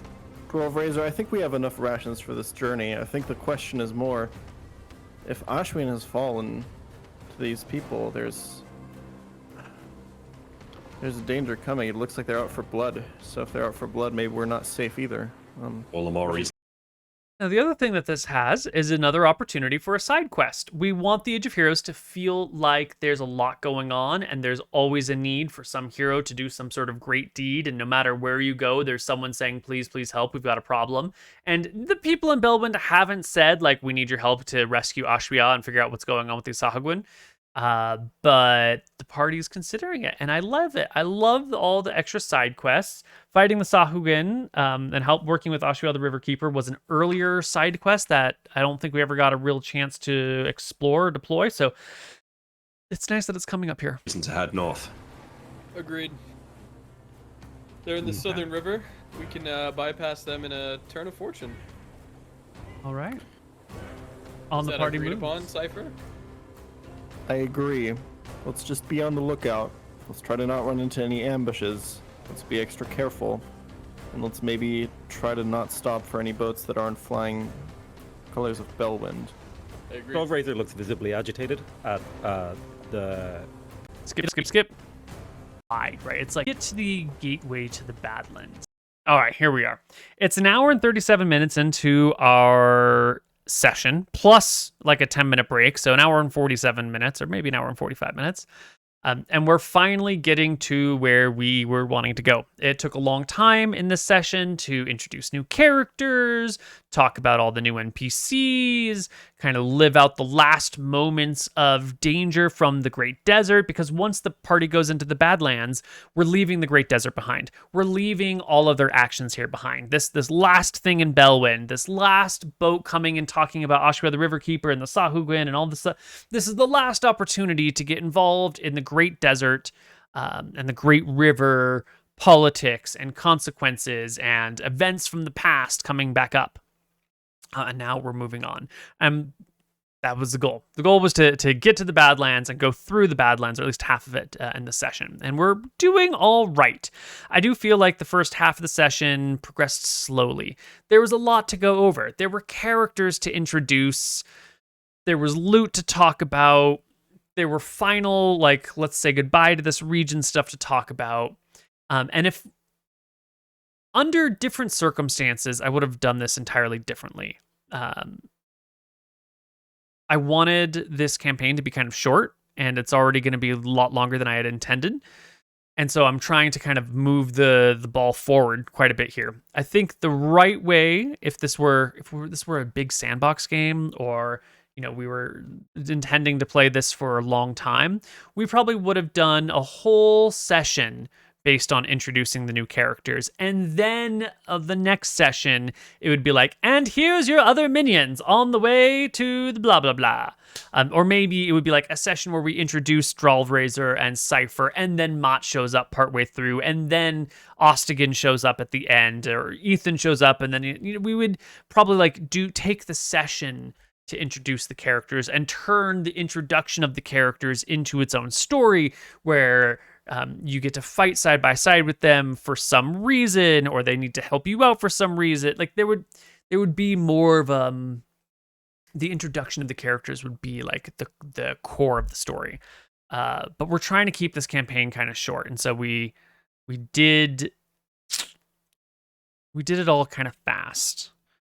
And I don't know if I'm actually super happy with that. I think it might have been better to take our time and slow it down a little bit, because now it feels like there was a bunch of rushed character stuff, like meet Drolvrazor and Cypher, get to talk to them a little bit, do a little bit of drinking with them. Okay, here's this Mott chick. We talk about her a little bit. Oh yeah, those gods are coming down from the sky. Okay, that's happening.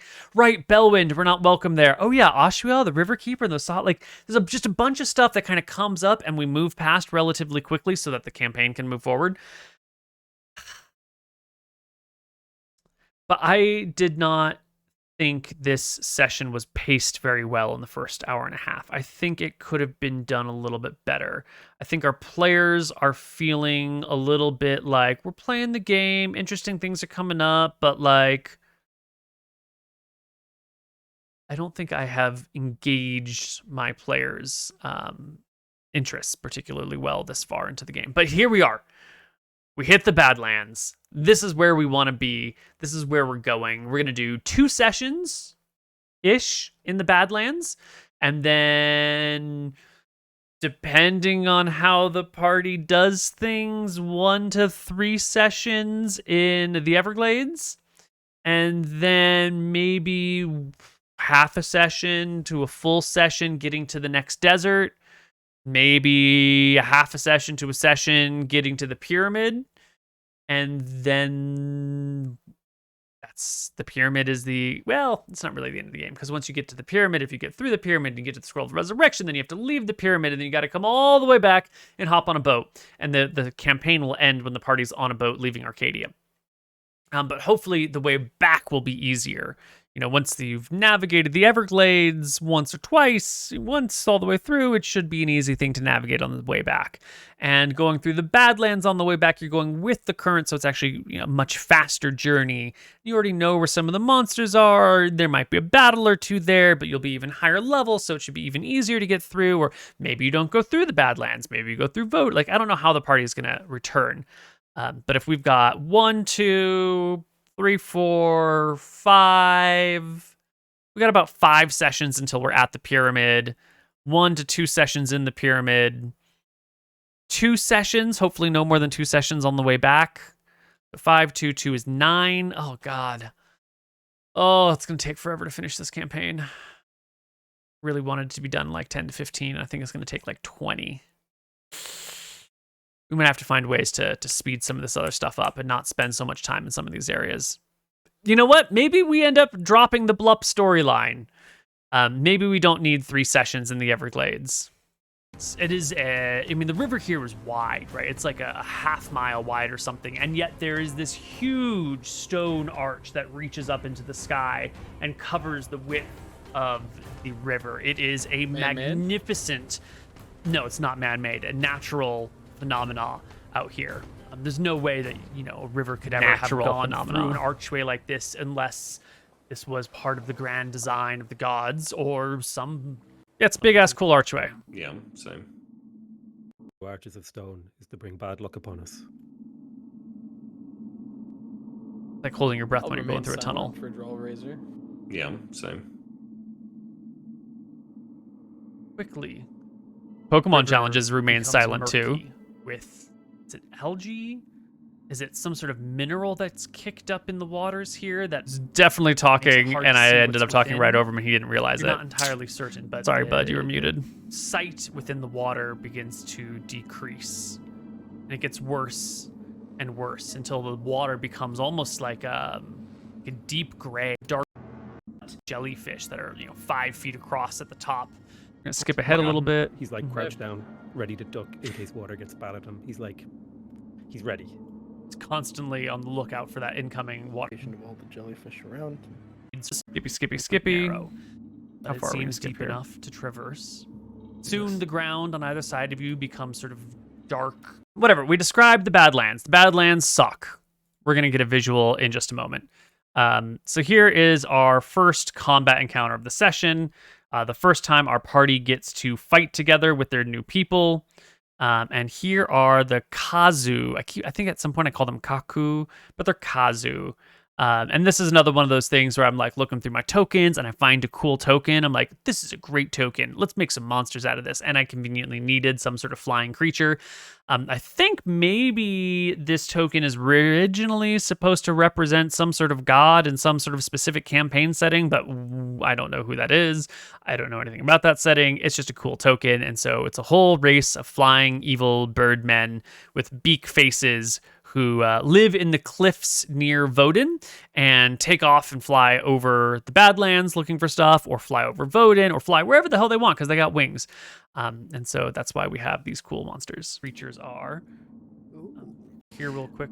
These, All right. says Ostigan before I'm we gonna- roll initiative, are Kazu.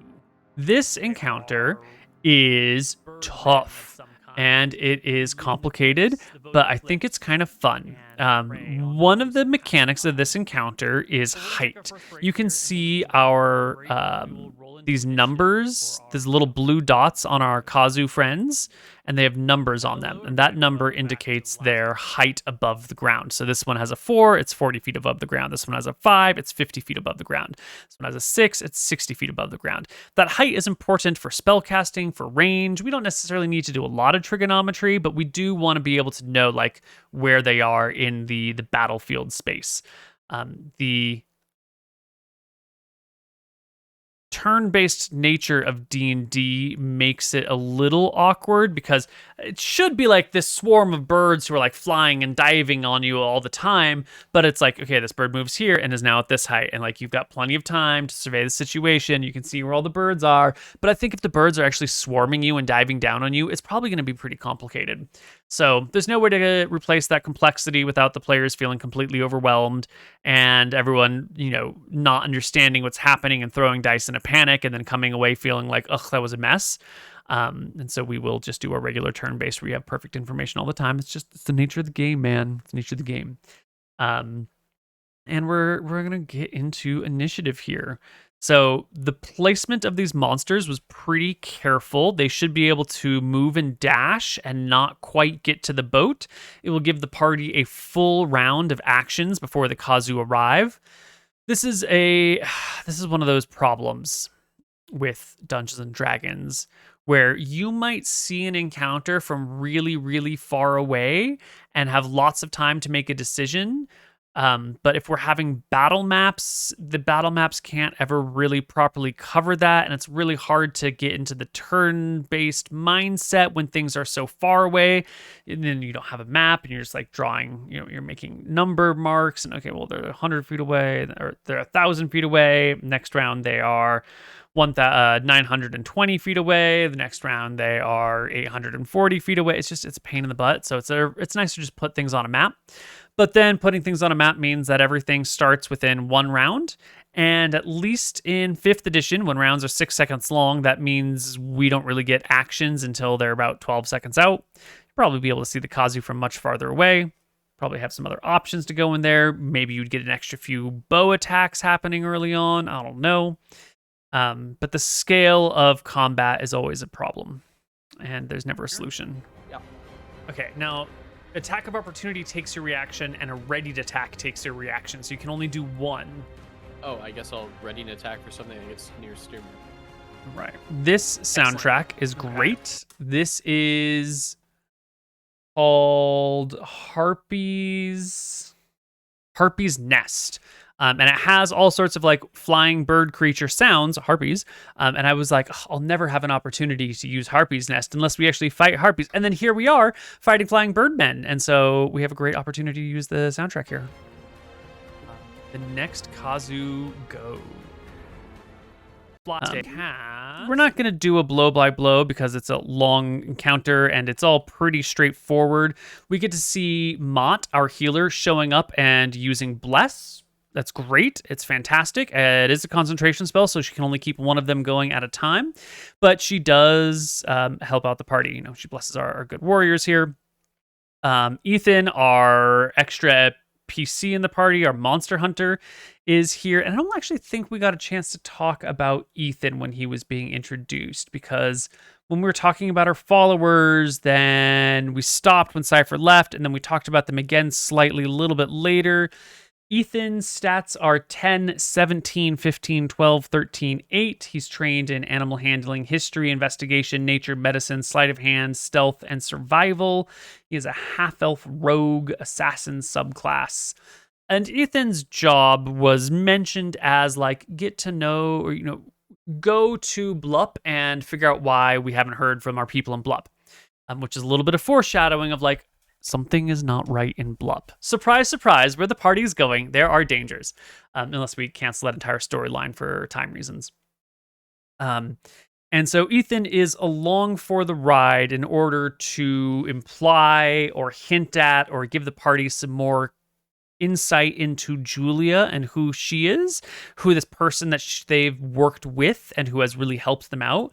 And just a little bit more like, she's a player on the stage and she's involved. And if you want to look into it and sort out stuff, this is an opportunity. It's a nice little telegraph of her shenanigans. And he's got a short bow. His technical role is monster hunter. His technical class, I guess, is a rogue. Yeah. Okay, that's that. Anyway, he does a lot of good damage in this battle. Right,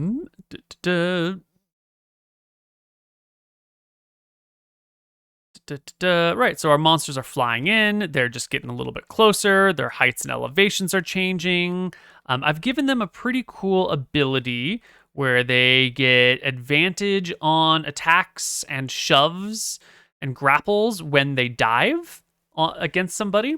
That does mean that they only make a dive every other round because they have to dive at least 30 feet. And so they inevitably like come in with a dive, make an attack, spend the next round gaining altitude and turning around, and then dive the next round. And they get their attacks at advantage.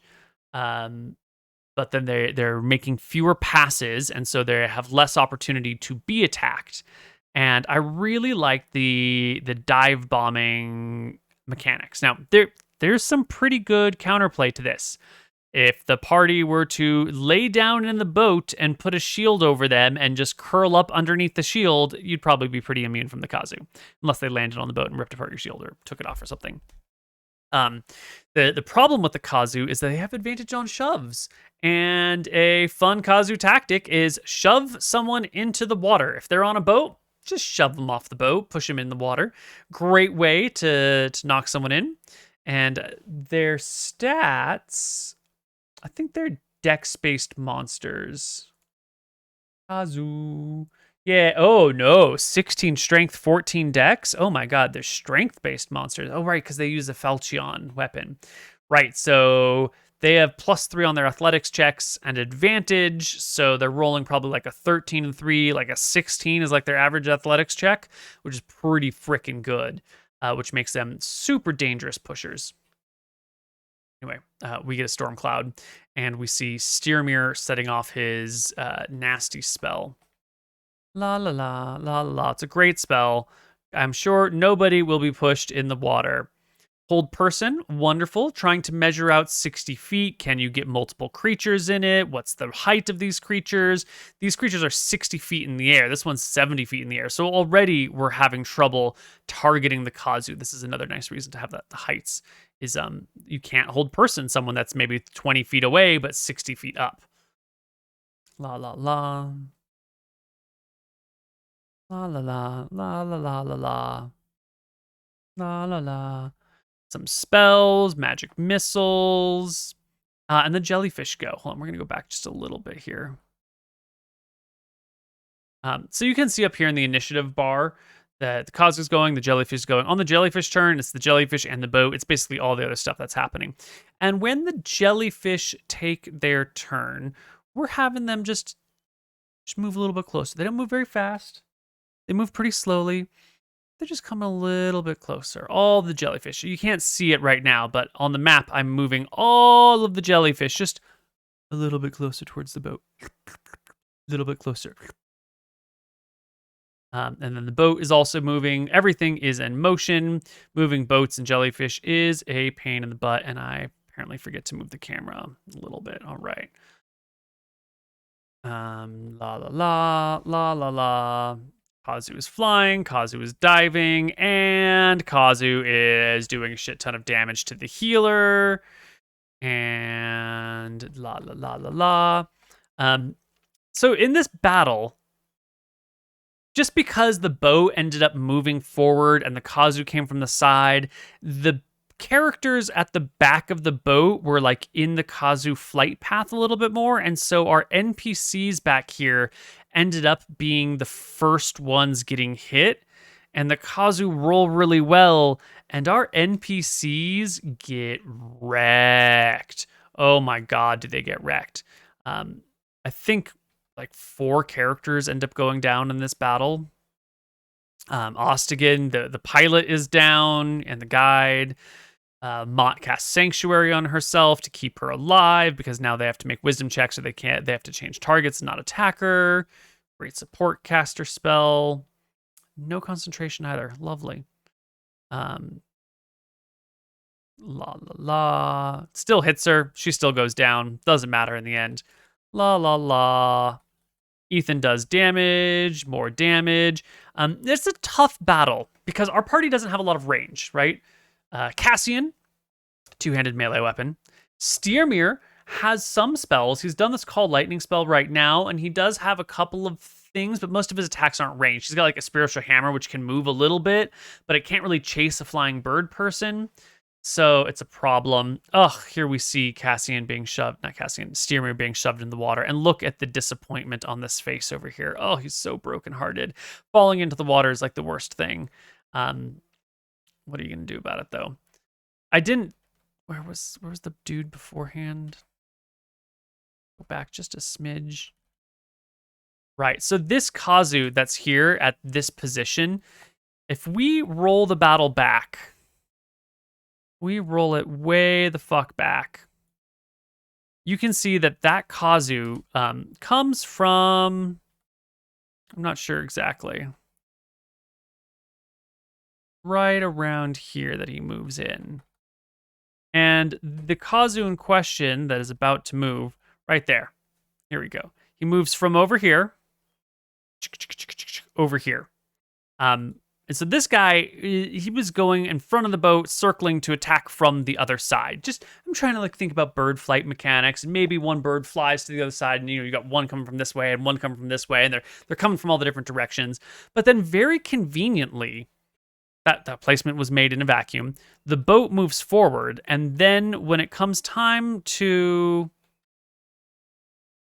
make the attack, that Kazu is already coming to the right. And it just so happens that Steermere is the one in that position. I didn't have this Kazu target Steermere because he had the lightning spell going on. He targeted Steermere because Steermere just happened very coincidentally to be in this line. And I know you're a big fan of these characters and this cast and our campaigns. There's a lot of talk, a lot of gentle ribbing about me targeting down Nick and Nick having terrible luck and always getting wrecked, even though most of his characters live and do great things. There's a lot of whinging sometimes. It's fun.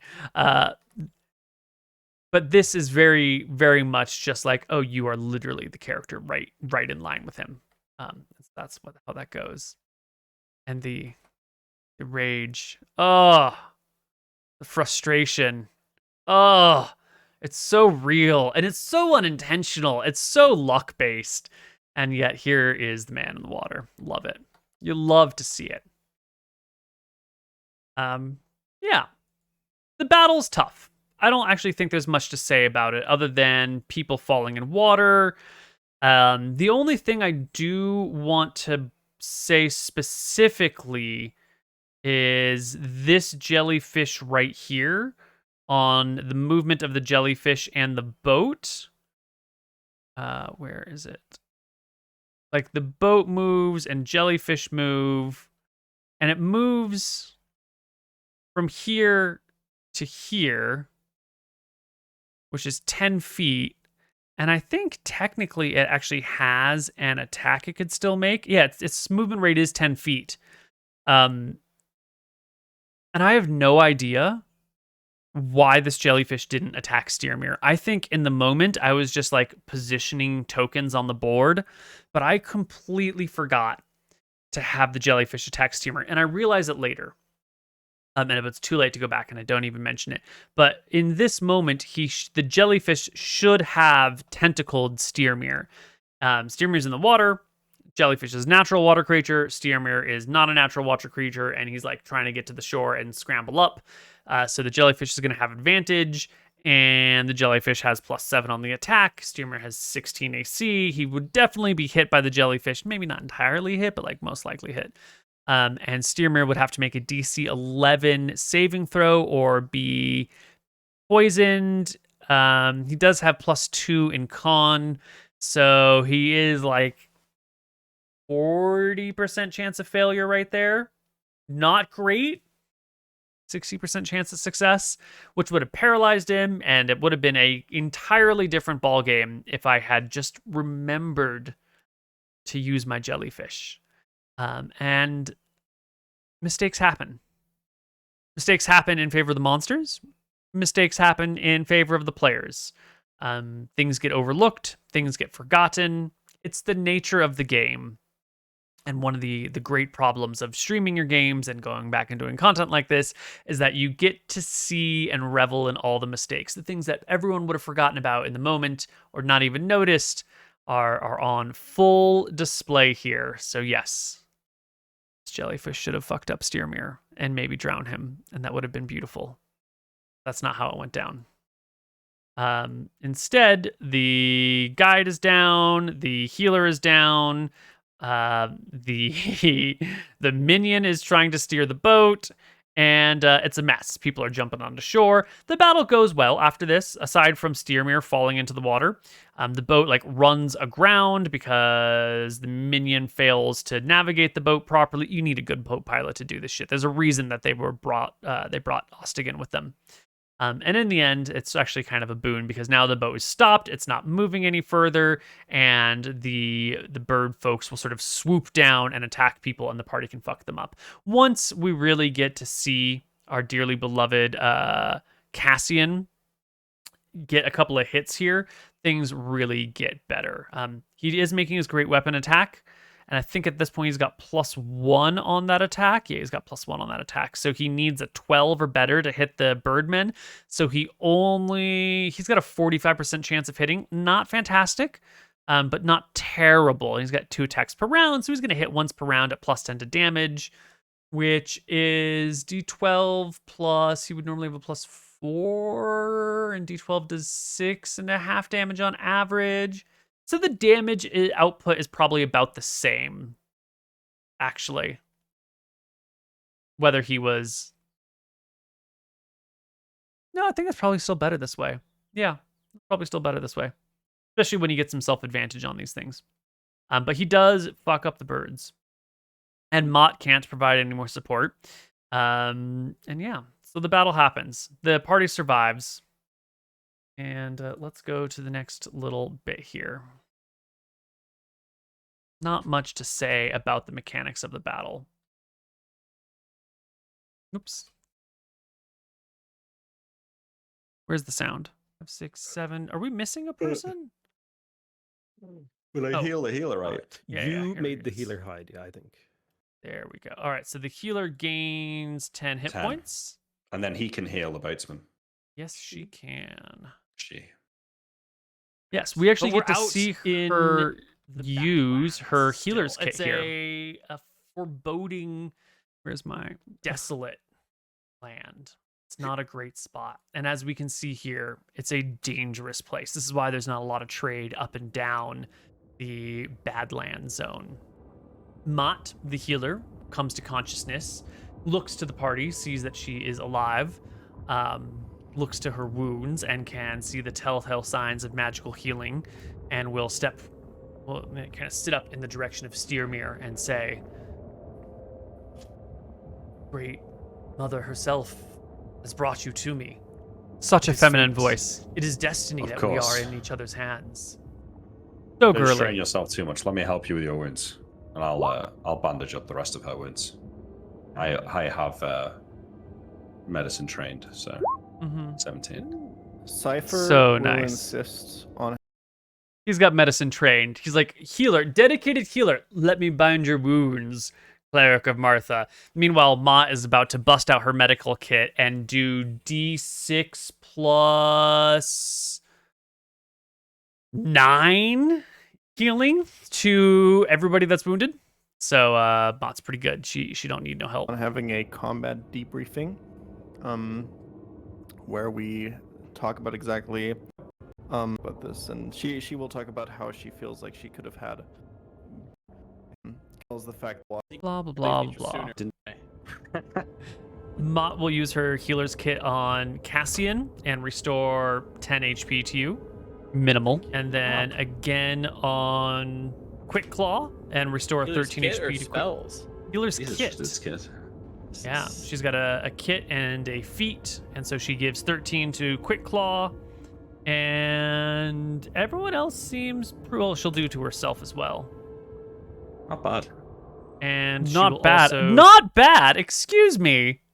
I'd like to see you produce better healing than this. This is great healing, and without expending any spells, it's a little bit broken actually. I know I'm not an expert carpenter or anything, but I'm probably.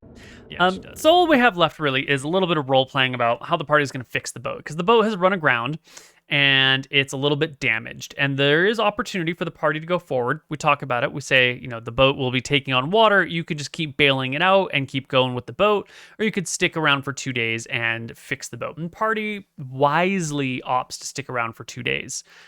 We don't get to what happens in those 2 days in this session. That happens in the next session.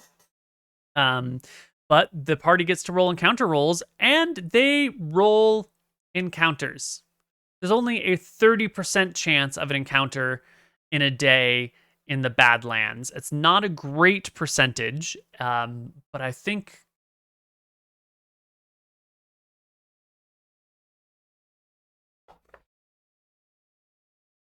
Fight the Kazu, a day of repairs, encounter, encounter, encounter, encounter.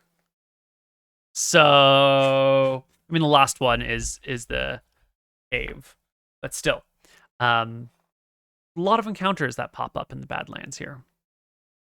And I think that is more or less it for our session of the Lazarus expedition. I don't think there's anything else that happens here that we need to talk about. Let me see. Because I wanted to ask them if they want meat. I'd be like, you want meat? There's no way it's going to bypass languages, so cantrip, surely. Yeah, so it would be the same as talking. Yeah.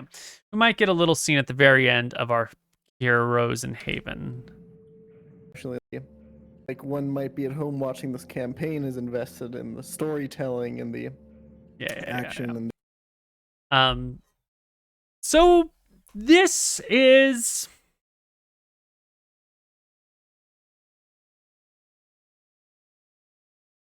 In the end, I don't think this was our best session.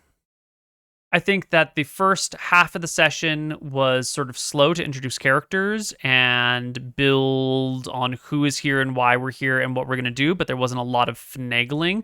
There was just a lot of like, the DM is telling you stuff, and that's not fun. Like that, I mean, depending on your definition of fun, it can be fun, but it's not a lot of playing. It's a lot of like processing and storing and preparation for later. Then we had a little bit of, is this an encounter along the river? Are these the people from Bellwind coming after us for the things that we've done in the past? No. Okay, do we want to go on a side quest? No. Okay. Oh, the Great River again. It's getting smaller. Like important geographical details so that the party can navigate where they're going and they understand like the size and scale of the river and the land that they're in and why it's difficult. But I feel like there wasn't a lot of opportunity in this session for the players to make decisions. There was good opportunity for the players to role play with each other and sort of showcase new character personalities and explore their leadership hierarchy dynamic. That was pretty good. They did a really great job of that. But I feel like the pacing in this session was less than optimal, and it felt a little awkward. And as we mentioned earlier, I think that comes from the session we're introducing new characters, but we're just kind of continuing the story instead of taking a full session to integrate the new party members. And maybe that's why I'm unhappy with it. Afterwards, in the after show, multiple party members said that they felt it was like a really solid session. But you know how sometimes you will feel one way, but you don't like it, and you wished you did this other thing, and so you will just say that you will say, "Oh yeah, that was a great party," when it wasn't a great party because you wanted to kind of like hype everything up or to be pleasant. I kind of feel when the party's like, "Yeah, that was a really solid session." That's the party being like, "That session wasn't great, but I want to be positive about the session." So I think this was maybe the weakest. Maybe not the weak. Maybe it was the weakest. Hold on. Was there a weaker session somewhere in this campaign? There was a session where we spent a long time talking about sieging a city that we never sieged. And there was some frustration with that. But I honestly think that this episode 10 is probably the weakest of the storylines.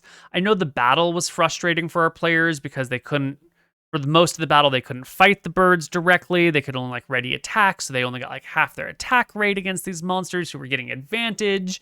And the one spell that they had go off didn't work out very well, and someone got pushed in the water, and getting out of the water was hard. And it was just sort of like met with a lot of frustration and a lot of challenges that were uncomfortable to overcome. And I don't think this was the most fun of all of our sessions. But you know what? They can't all be winners. and the difficulty of integrating a new party was overcome. I do feel like the two new characters really did mesh with the party by the end of the session. The whole party really did come together in that battle, and with the conversations about eating things. I feel like we achieved our goals, and by the end of the session, we're in a really good place for the rest of our campaigning.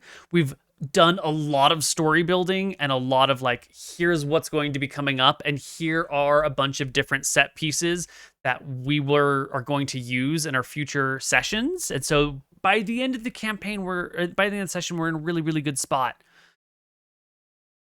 But getting there, it wasn't pulling teeth, but it wasn't exciting. It wasn't a visit to the dentist's office. It was like a visit to an optometrist, and you're like, which one of these two is more in focus? Which one's more out of focus? I don't know. It's fine. Okay. The left one or the second one. Okay. The first one. Okay. It's KDEA. LB, I can't. Is that an S? Is that an O? Who knows? It was a lot of like that. But once you're out of the optometrist's office and you've got your new pair of glasses, you're going to be able to see everything so much better. So, bit of an awkward start. Managed to do all the things we needed to do. Frustrating combat at the end. Party's in a good place for our next session. And while we haven't done the director's commentary for the next session, we have played the next session. And it's good. It's real good. I'm very pleased with it. And that's that. We will be back in the near future with episode 11 of the director's commentary of the Lazarus expedition. That'll probably be tomorrow, Friday the 30th of June.